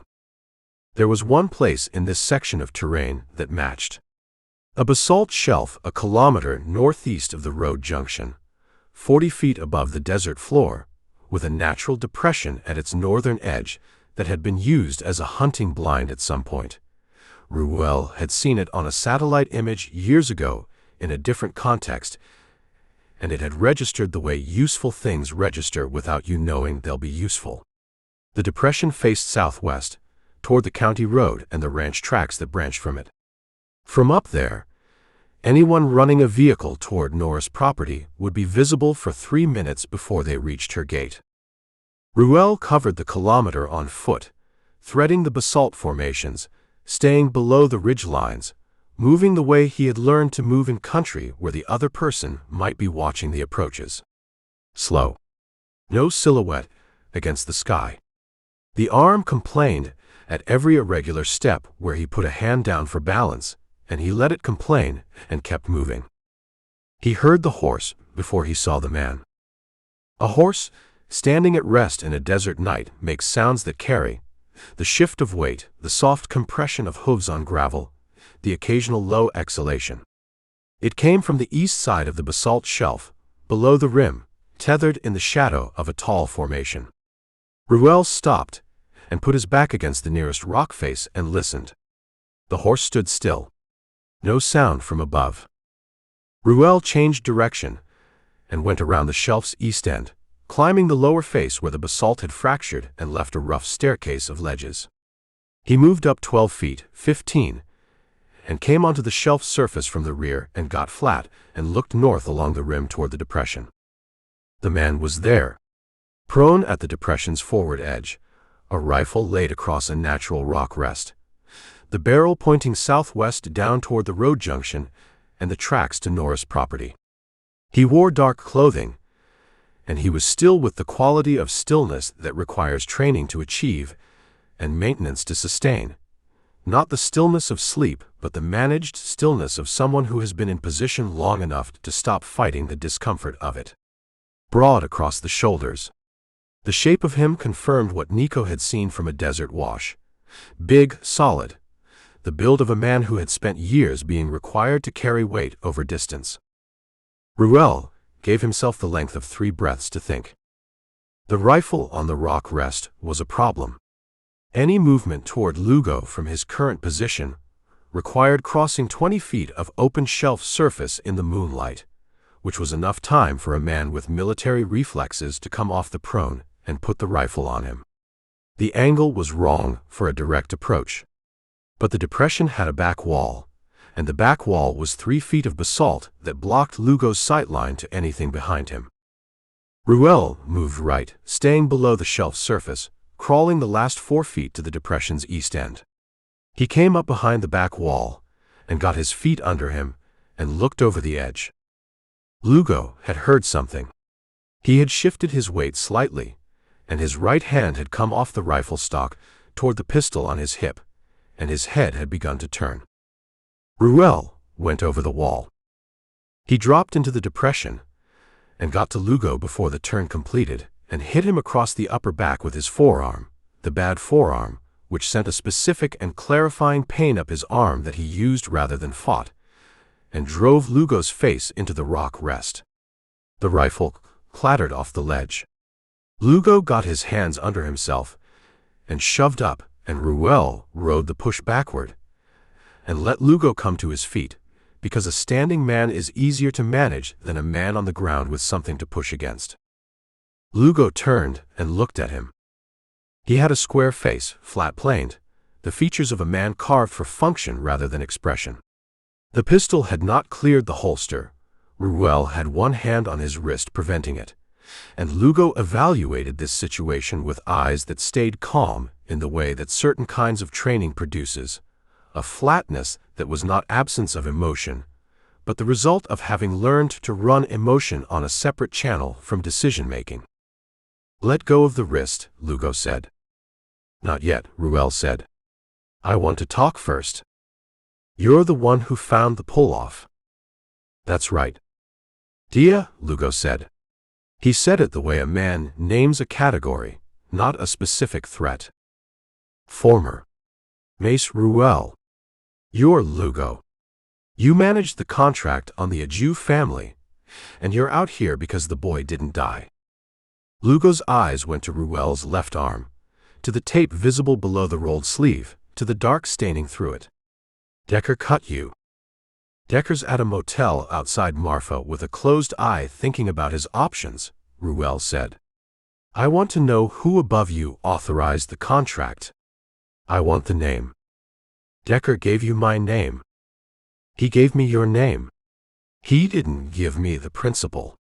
"Give me the principal, and this is over for you." Lugo looked at him with those flat-managed eyes. "You think I'm going to tell you that?" "I think you're going to tell me that, or I'm going to give your phone to a DA's investigator, who will pull the call history and find it herself, which is slower but produces the same result and involves you in the process in ways you would prefer to avoid." Ruell kept his grip on the wrist. "I have your phone, or I don't. That's the question you're trying to answer right now." Lugo glanced at his left hip, where a phone would typically ride on a duty belt. His expression resolved into something close to professional acknowledgement. "You don't have it," he said. "You haven't touched my left side." "Not yet," Ruell said, and released the wrist, and stepped back and shot his left hand to Lugo's left hip, and got the phone off the clip carrier before Lugo's freed right hand had traveled 6 inches toward the pistol grip. "Now I have it." Lugo looked at the phone in Ruell's hand. He made a decision, and Ruell saw it arrive in the set of his jaw half a second before Lugo acted on it, which was half a second more warning than most people gave. Lugo grabbed the rifle sling where it trailed off the ledge, and swung the weapon up and drove the stock at Ruell's head. Ruell got his left forearm up and took the blow there. The tape on the gash gave, and he felt the wound reopen fully, and the force of it knocked him 2 steps right. Lugo used the space to draw the pistol. Ruell closed the 2 steps and got inside the pistol's arc before it leveled, and drove his right shoulder into Lugo's chest. They hit the back wall of the depression together. The pistol discharged into the basalt above them, the report enormous in the confined space, the muzzle flash making everything white for an instant. Ruell got his right elbow up into Lugo's solar plexus once, then again, and on the second, Lugo's grip on the pistol broke and it went over the wall. Lugo hit Ruell with his right forearm across the ribs. Not a punch, a deliberate lateral strike with the full forearm, the move of someone who has been trained in close quarters work and knows that a punch breaks knuckles on body armor and a forearm strike doesn't. Ruell heard the rib go and felt it as a specific lateral fracture that had a clean, informative quality distinct from the general wreckage of the rest of him. He stepped back against the forward rim of the depression. Lugo breathed. Ruell breathed. They looked at each other across 4 feet of basalt shelf in the moonlight. The Glock was in Ruell's right hand. He had not put it away for this entire exchange, and it had simply not been the right instrument for what had needed doing, which was establishing control of the phone and the situation. And now it was the right instrument, and it was already there. "Sit down," Ruell said. Lugo looked at the Glock and sat down against the back wall. Ruell stood and breathed and let the rib find its position. When it did, he put his left arm against his side and held it there. The night air moved over the basalt shelf, and the owl he'd heard earlier called once from somewhere below them. He took Lugo's rifle from the ledge where it had landed and cleared it and dropped the magazine into his jacket pocket and threw the rifle 10 feet off the shelf into the dark. He did the same with the extra magazines from Lugo's belt carrier. "The boy is alive," Ruell said. "He's in a location you don't have. He's going to stay there until this is finished, and when it's finished, he's going to stand in front of whoever needs to hear it and identify you and Decker and the third man at the scene." Lugo said nothing. "The third man," Ruell said. "At the highway. He was holding the vehicles." "Local," Lugo said after a pause. "Not my hire. He was Cotter's man." Cotter. Ruell held that. The rancher from the borderline, the bourbon drinker with the aquifer grievance, the 4-minute call in the parking lot. Not the contractor, but not uninvolved either. Cotter had provided local logistics, someone who knew the roads and the pull-offs and which tracks the county cameras didn't cover. "His name," Ruell said. "Wiley. Kid who works Cotter's fence line. Red hair." "You're going to ride south tonight," Ruell said. "You're going to go somewhere that isn't this county. You're going to stay there until you hear from me or you don't. And if you don't hear from me in 5 days, you're going to make whatever decisions you make." He looked at Lugo. "If you come north again before this is settled, the phone goes to the DA's office tomorrow morning. Your call records, your contacts, your text history with whoever is above you in this chain. All of it." Lugo looked at the phone in Ruell's hand. "That phone is encrypted." "I know people who decrypt phones," Ruell said. "Spent 11 years building relationships with people who do things like that." He pocketed the phone. "Your horse is below the east end of the shelf. Go." Lugo got up from the back wall. He was not a man who showed pain, and he had taken real damage and was not showing any of it, which was its own kind of information. He went to the shelf's edge and looked down and then looked back at Ruell. "Who are you doing this for?" he said. "A family," Ruell said. Lugo held that for a moment, and then went over the edge and down to his horse. Ruell listened to the horse's hooves go south on the hard caliche, and kept listening until he could no longer separate the sound from the general quiet of the desert night. He got back to the truck by following the basalt formations west and letting the highway's ambient light guide the last quarter mile. He sat in the cab and held his left arm against the rib and considered the inventory, the forearm open again and bleeding, one rib cracked on the right side, Lugo's phone in his jacket pocket, Decker's Glock and folding knife in the glove compartment beside the locked Sandoval box. No ammunition for the Glock because Decker's was 9mm and Ruell's was .45, and no working knowledge of when Lugo would decide the encrypted phone was a bluff. The phone was not entirely a bluff. He had a former colleague at the El Paso Intelligence Center who could pull encrypted data off certain handsets if the conditions were right. And the conditions might be right and might not. But Lugo didn't know the conditions. He drove south to the highway and turned west.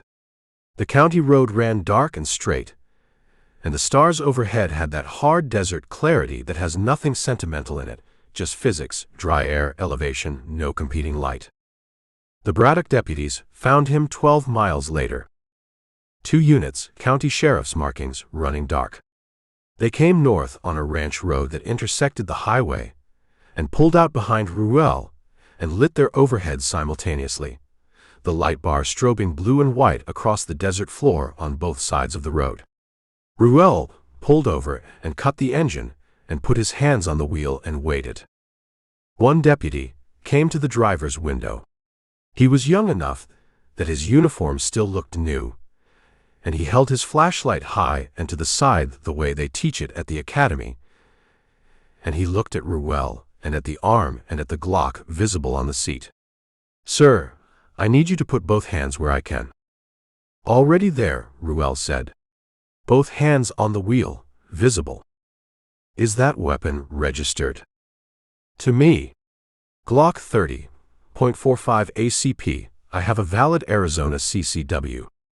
He did not move toward the wallet. "My ID is in my left rear pocket." "You want it, tell me, and I'll get it slowly." The deputy looked at the arm again. "Sir, are you injured?" "Yes." "Do you need medical?" "Not right now." Ruell kept his eyes forward. "Go run the plates." The deputy went back to his unit. Ruell watched the second unit in the mirror. Its door opened, and a figure got out and walked toward his truck, not toward the deputy's cruiser. Not the second deputy's walk, different. Measured, with the economy of someone who had somewhere specific to be, and was taking the most direct route. The figure came to the passenger window. A woman, late 30s, dark hair pulled back, in plain clothes under a light jacket with a county DA's office lanyard around her neck. She tapped the glass once with her knuckle. Ruell leaned across and lowered the window. "Mace Ruell," she said. Not a question. She had his name already, which meant she'd run him before the stop. "That's right." "Carmen Solis, DA's investigator, Presidio County." She did not offer her hand. She stood at the window with her forearm on the door frame and looked at him with the focused attention of someone taking an inventory of her own. The arm. "I'm managing it." "You're driving a truck on a county highway at midnight with a wound that's soaked through 2 layers of bandaging.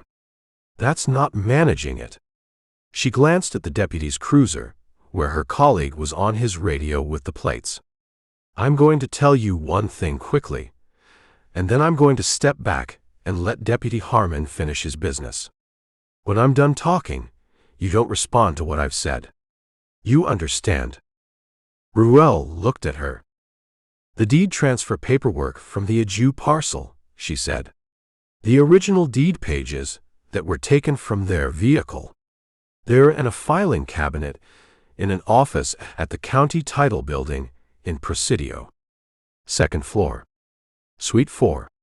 The office is registered to a company called Sonoran Basin Land Holdings." She paused. "I have seen that paperwork. I know what it is. I've been trying to figure out for 3 months how to do something about it without it disappearing." Her voice stayed level and quiet, the tone of someone transmitting information precisely because precision matters more than emphasis. "The water rights survey documents that went to Pratt this morning, that was good. That helps. But without the deed, Nico Aju's claim to the parcel can still be contested." Ruell said nothing. He kept his hands on the wheel. "Suite 4, Solis said again, and stepped back from the door. Deputy Harmon came back to Ruell's window. He had his notepad out. "Mr. Ruell, I've got a warrant out of Presidio County, assault and—" "Run it again," Solis said from 2 feet behind Harmon. "Read the filing county code." Harmon looked at his pad. He read something. He looked at Solis. "Read it out loud," she said. Harmon read it. The filing county code was Brewster County. Ruell had been stopped in Presidio County. Brewster County warrants did not carry in Presidio County without an extradition notation, which this warrant did not have, because Braddock had filed it wrong. The error was the kind that a county sheriff made when he was filing a warrant as a harassment instrument rather than a legal one, and was not paying attention to the jurisdictional details because he didn't expect anyone to check. I can't execute a Brewster County warrant in Presidio County without extradition notation, Harmon said. He sounded genuinely uncertain about whether this was the right conclusion. You can't, Solis confirmed. We're done here. She looked at Ruell through the windshield. The look lasted exactly as long as it needed to, and communicated exactly what she intended it to communicate, which was that she had done what she could do from inside her position, and what happened next was his problem. Then she walked back to the second cruiser. Harmon stood at Ruell's window for a moment. He was working through the logic of what had just happened, and the logic was slow to assemble. You're free to go, he said finally, with the tone of a man reading from a manual he hadn't memorized. Thank you, Ruell said. He pulled back onto the highway. In the mirror, the two cruisers sat on the shoulder, their overheads still running, the light throwing blue and white across the dark desert floor. He watched them until the highway bent and they were gone. Suite 4. Second floor. Sonoran Basin Land Holdings. He drove for 10 minutes and then took out his personal phone, not the burner, and called Nora. She picked up on the second ring, which meant she hadn't been asleep. I need you to hold the kid a few more days, he said.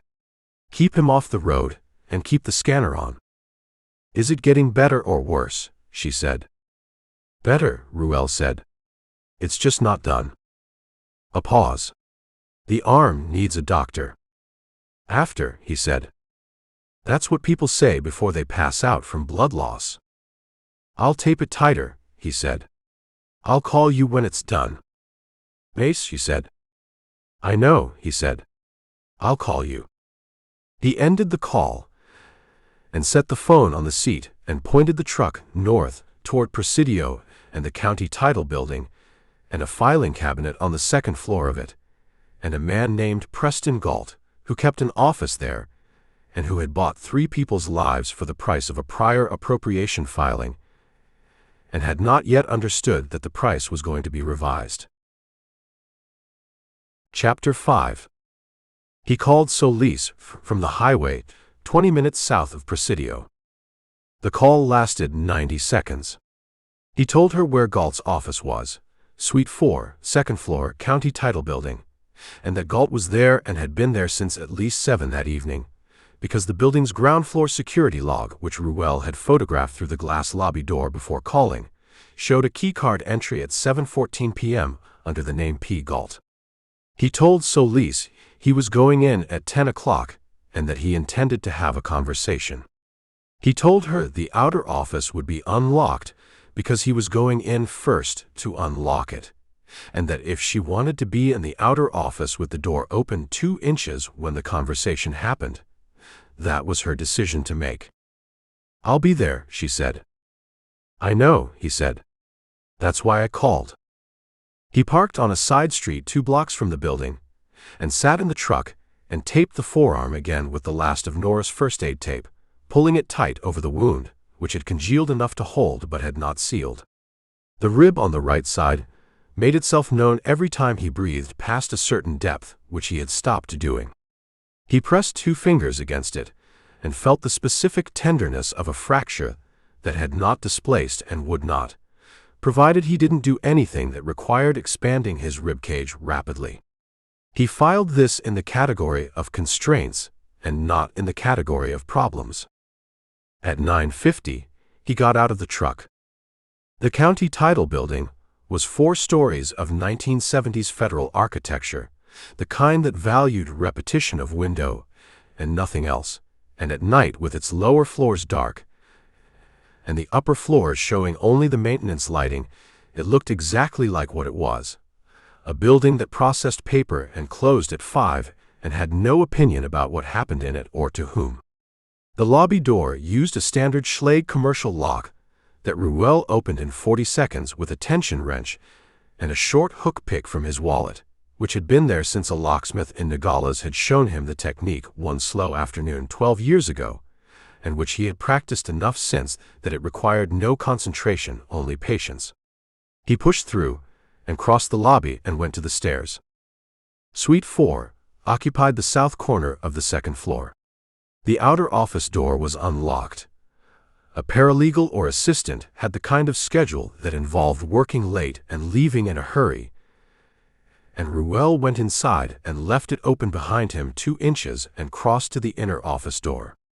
Light under it. The sound of papers being moved. He knocked once and opened the door. Preston Gault was at his desk with his jacket off, and his sleeves rolled, and a spread of documents across the surface that he had clearly been working through with the systematic focus of a man who had a filing window at 9 the next morning and intended to be ready for it. He looked up when Ruell came in, and the look was not alarmed. It was the look of a man who has enough confidence in his position that an unexpected person in his office at 10 p.m. registers as an inconvenience to be managed rather than a threat to be feared. He was 60 or just past it. Heavy through the chest and shoulders, in the way of men who were athletic in their 40s, and have kept the frame without the conditioning. His face was tanned and groomed, and had the particular quality of faces that have been photographed often enough to have learned how to present. "The building is closed," Gault said. "I know it," Ruell said. He moved to the chair across the desk and sat in it. "I'm Mace Ruell. I was a DEA agent for 11 years out of the Tucson field office. I left the agency 3 years ago under circumstances that an interested person could describe in several ways, which I expect you already know, because you have a man whose job it is to find that kind of information." Gault looked at him. He had gone still, but it was the stillness of assessment, not alarm. He was locating Ruell in the taxonomy of problems he knew how to handle. "You're the one who has been asking about Lugo," he said. "Among others," Ruell said. "Lugo works for a private security consulting firm that has done contract work for several of my business interests.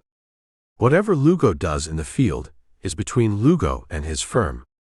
I have no direct knowledge of his operational activities." "That's the architecture," Ruell said. "The LLC chain, the contractor relationship, the documented distance between you and whatever gets done. I understand how it's built. I spent a significant portion of 11 years trying to pull that architecture apart on operations considerably more sophisticated than yours." He put his hands flat on the desk. "The Agiu family. Tomas, Celestina, and Petra Agiu. They bought a 40-acre parcel in the Agua Prieta Basin 8 months ago, paid cash, recorded the deed at this building. March 14th. Gault said nothing. "Your company filed a prior appropriation claim on the underlying water 6 days later," Ruell said. 6 days. Then you had 18 months of county process running interference, continuances, objections, documentation requests through Braddock's office, while you waited for the Agiu claim to lapse or for the family to give up." He looked at Gault. "They didn't give up. So Lugo contracted the job. Lugo hired Decker and used a local logistics man named Wiley, and 3 people died at a pull-off 12 miles east of Coyote Wells."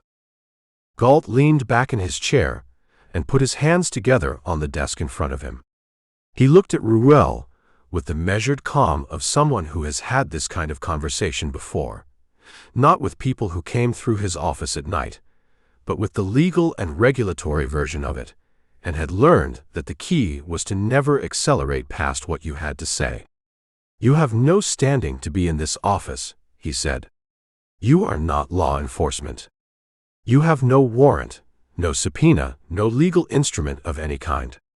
Whatever you believe you know about my business activities, you have no mechanism to act on it." He paused. "What I think you have is a personal grievance, and a willingness to take professional risks that a man in your position should think carefully about." "My position," Ruell said. Galt reached into his jacket on the chair beside him and produced a folded paper and set it on the desk between them. 3 years ago, you submitted an internal memorandum to your DIA supervisor alleging that an ASA interfered with a prosecution for political reasons. That memorandum was forwarded up the chain and produced a personnel review that resulted in your voluntary separation from the agency. He left the paper on the desk. A motivated federal prosecutor, looking at that chain of events, could construct a narrative in which your actions constituted obstruction of a federal investigation, interfering with the closure of a case that your supervisors had determined met the evidentiary standard, based on your personal disagreement with the outcome. He let that sit. That narrative would not necessarily prevail, but the process of defending against it would be expensive and extended, and would make certain kinds of work significantly more difficult for you. Ruell looked at the folded paper and did not pick it up. "That's the leverage," he said. "You paid someone to pull my personnel file and build that out." "I paid someone to understand who I might be dealing with," Galt said. "Standard due diligence. If you're in this office, it means Lugo has been neutralized in some way, and I'd like to understand my exposure." "Your exposure," Ruell said. "I've been in business for 30 years, Galt said. "In that time, I have learned that every situation has a resolution that costs less than the alternatives. You came here because you want something. Tell me what it costs." "The deed pages," Ruell said. "The Aju deed. Your filing cabinet has the original pages that were taken from their vehicle. I want them." Galt looked at him. "I don't know what you're referring to." "You do," Ruell said. "But let's say you don't. Let's say Lugo acquired those documents without your knowledge, and they ended up in your office the way things end up in people's offices when they have contractors who take initiative. That's a story that has some flexibility to it, depending on who's telling it and what evidence they have." He looked at Galt steadily. "The surviving member of the Aju family is a 17-year-old boy named Nico. He's the legal heir to that parcel and to the water rights on it, and he can identify every person who was at that pull-off on the night his family was killed. That identification goes on the record, regardless of what you have in my personnel file." Galt was quiet for a moment. He was recalibrating, not panicking, recalibrating, the way a man does who has spent 3 decades managing problems and believes this is another problem to be managed. "The boy," he said. "He's with you. He's in a location you don't have. Lugo doesn't have it either.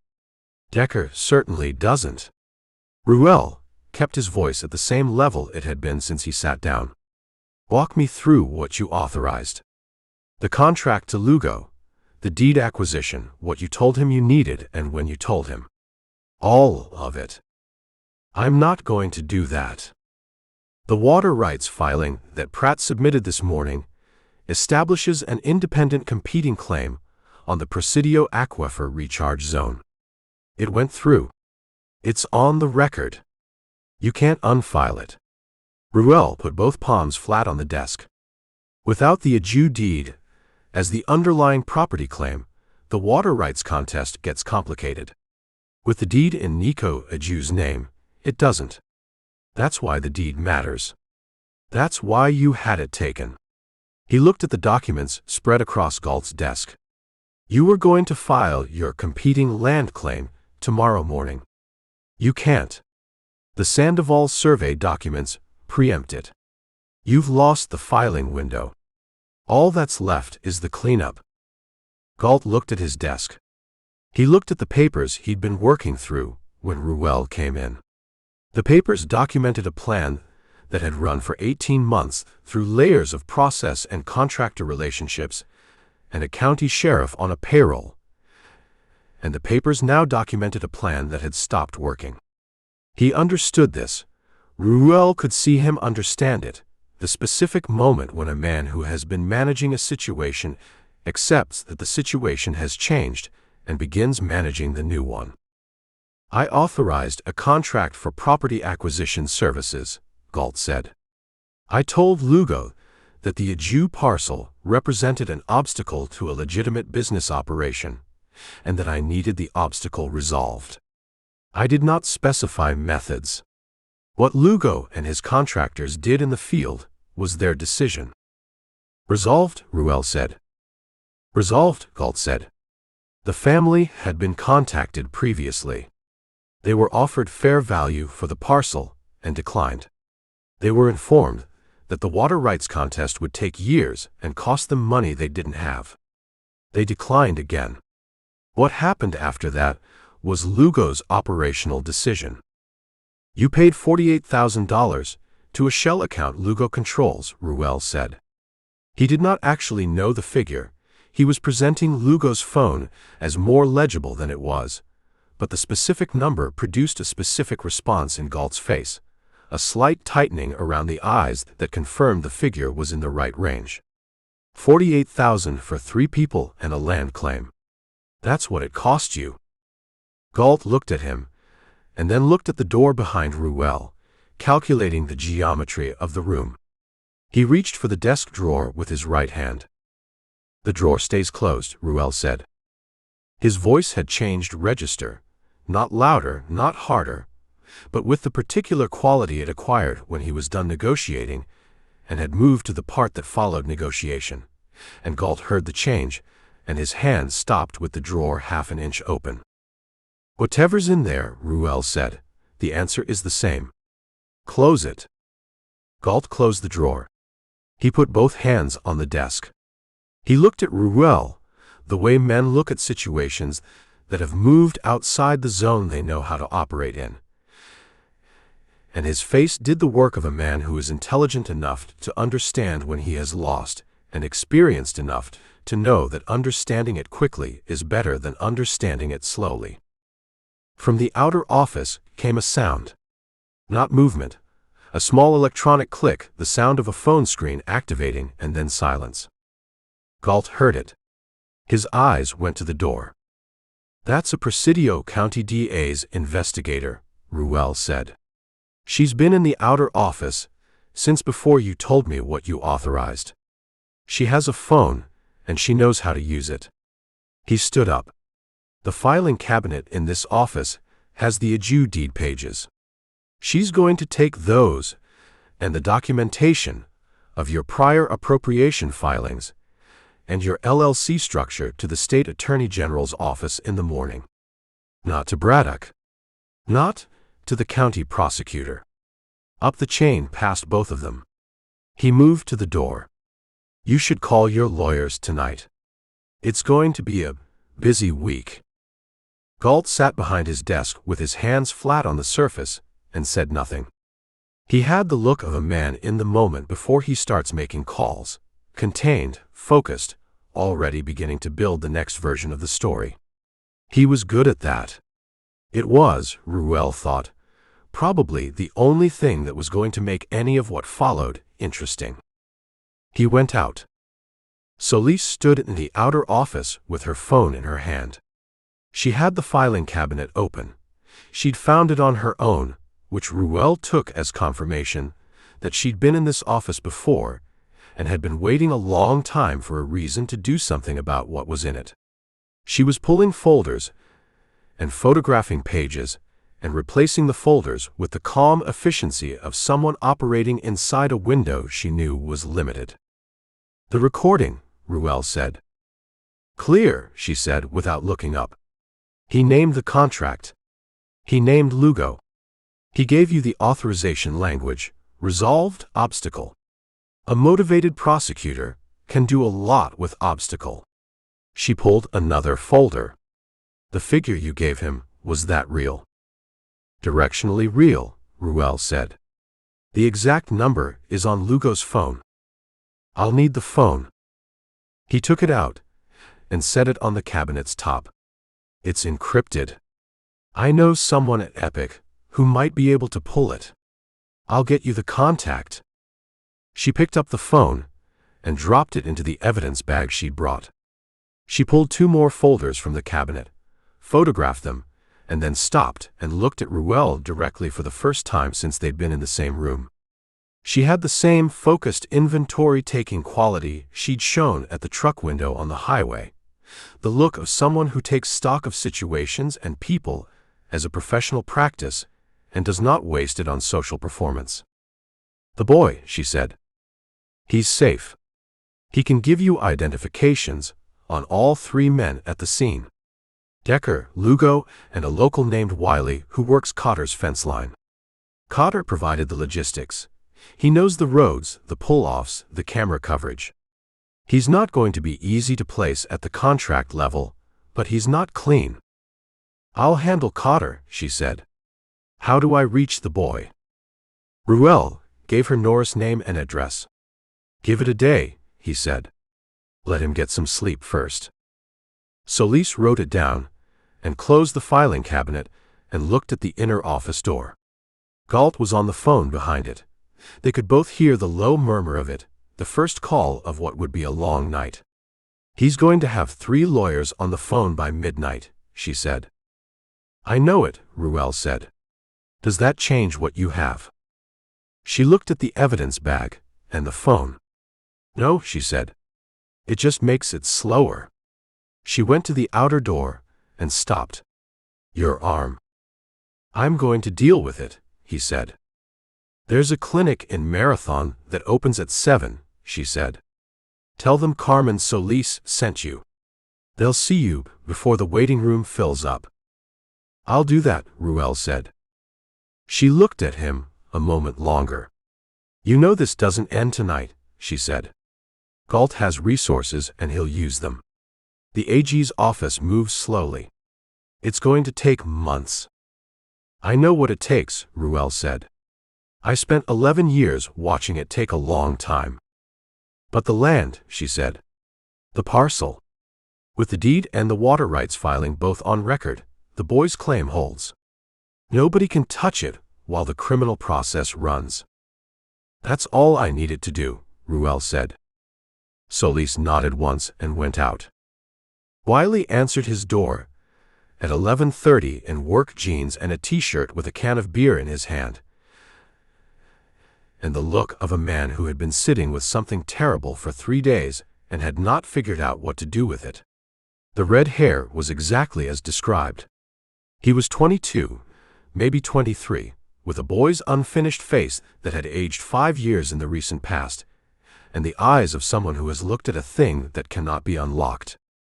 He looked at Ruell and did not ask who he was or what he wanted, which told Ruell everything about how much of Wiley's mental energy had been spent on this particular knock since the pull-off. "The boy survived," Ruell said. "He's going to make identifications. Yours is one of them." Wiley put his hand on the doorframe. "Cotter told you it was going to be something else," Ruell said. "Scare them off, rough them up, run them back the way they came. Something in that range. And then you were in a pull-off at midnight watching something happen that you had not agreed to, and you held the vehicles because you didn't know what else to do." Wiley's jaw worked. "I didn't shoot anybody." "I know it," Ruell said. "That's the distinction you need to make in front of an investigator named Carmen Solis at the Presidio County DA's office. You call her tomorrow morning. You go in voluntarily. You give her everything you know about what Cotter told you and what you saw and what you did. That's the difference between being part of the story and being inside it." He looked at the young man. "Wait any longer, and the distance between those two things closes." Wiley looked at the beer in his hand, as if he had forgotten it was there. He set it on the counter behind him. "I'll go," he said. "Tomorrow morning." "Early," Ruell said. "Before you think about it too much." He drove back toward Presidio on a road that was empty and dark, and offered nothing to look at except the yellow center line and the brush on both sides and the stars above them all, and he thought about Cotter.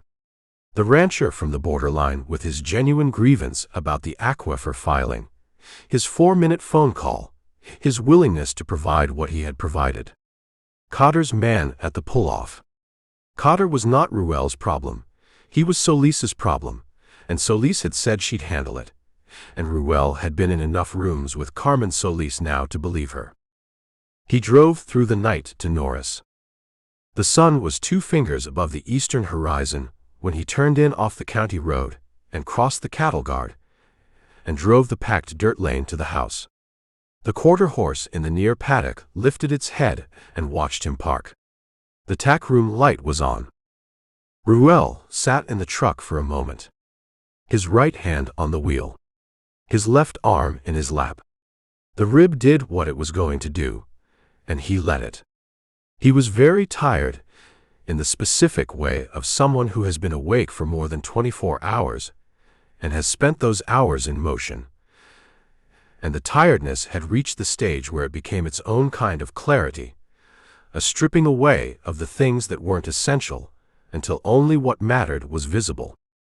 He took the envelope from the center console.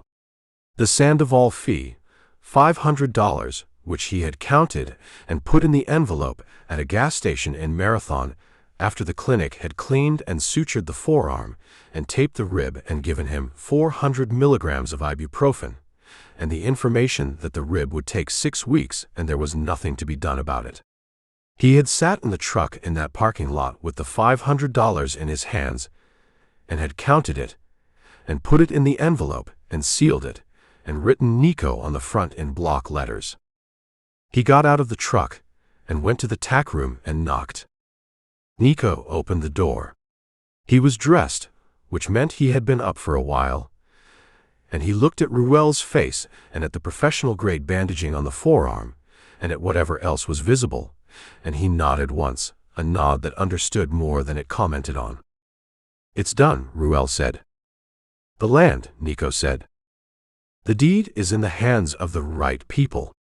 The water rights filing went through 2 days ago. Both are on the record. Your claim holds." Ruell handed him the envelope.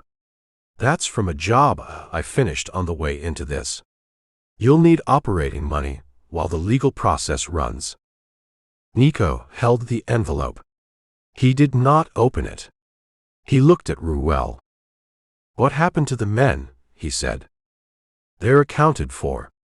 A DA's investigator has what she needs. It'll take time." Ruell kept it simple, because simple was what the boy needed right now, not the architecture of what Solis had and how she intended to use it.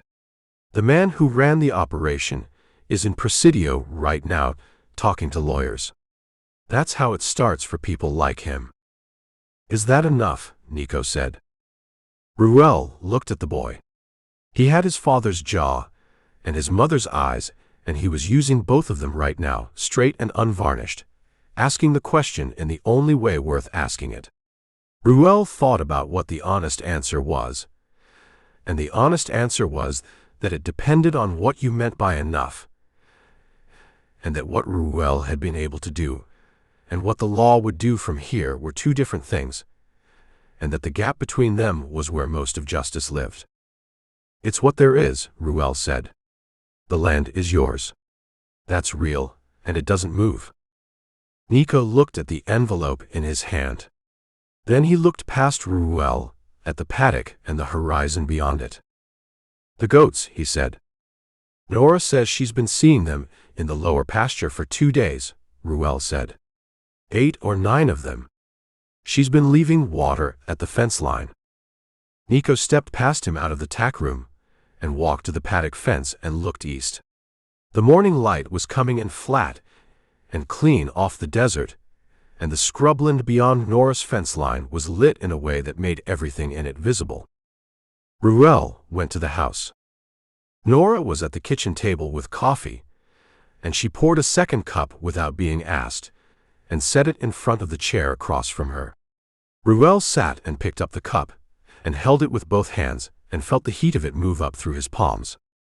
"The rib," she said. 6 weeks, he said. "The arm." "Sutured." It'll hold. She looked at him with the directness she applied to all things. Are you going to be all right? Yes, he said. He meant it in the sense that he always meant it, which was that he would be functional and moving, and she received it in the sense she always received it, which was that she knew what that meant, and had chosen to accept it long ago. The boy, she said. He'll need someone local who knows how the county process moves. Property law, water rights, the recorder's office. Someone who won't rob him. There's a woman in Presidio, Nora said. Sandra Figueroa. Real property, does a lot of immigrant homestead work. I'll call her. Good, Ruell said. He finished the coffee, and stood and carried the cup to the sink and rinsed it. Through the window above the sink, he could see the near paddock and the fence line, and beyond it the desert morning. And in the far distance of it, moving east along the line where the grassland gave way to scrub, a loose group of animals. The Criollo goats, high-horned, moving in the unhurried way of animals that have been frightened, and then found water and grass and the particular safety of familiar company, and have decided that this is where they are now. They moved east along the fence line, toward the open desert and the basin beyond it. Behind them, on foot, a boy walked. He had his father's stride, deliberate, covering ground, the stride of a man who knows where he is going, and has decided the distance is not the point. He worked the animals east with small gestures, a sound he made, a shift of his body position, moving them in the direction of the land that was his now, and had been his family's since March 14th, and would remain his, through whatever the lawyers and the county process and Preston Galt's money could arrange against it, because the water rights filing was on the record, and the deed was in Solis's evidence bag, and those two facts together made a wall that would hold.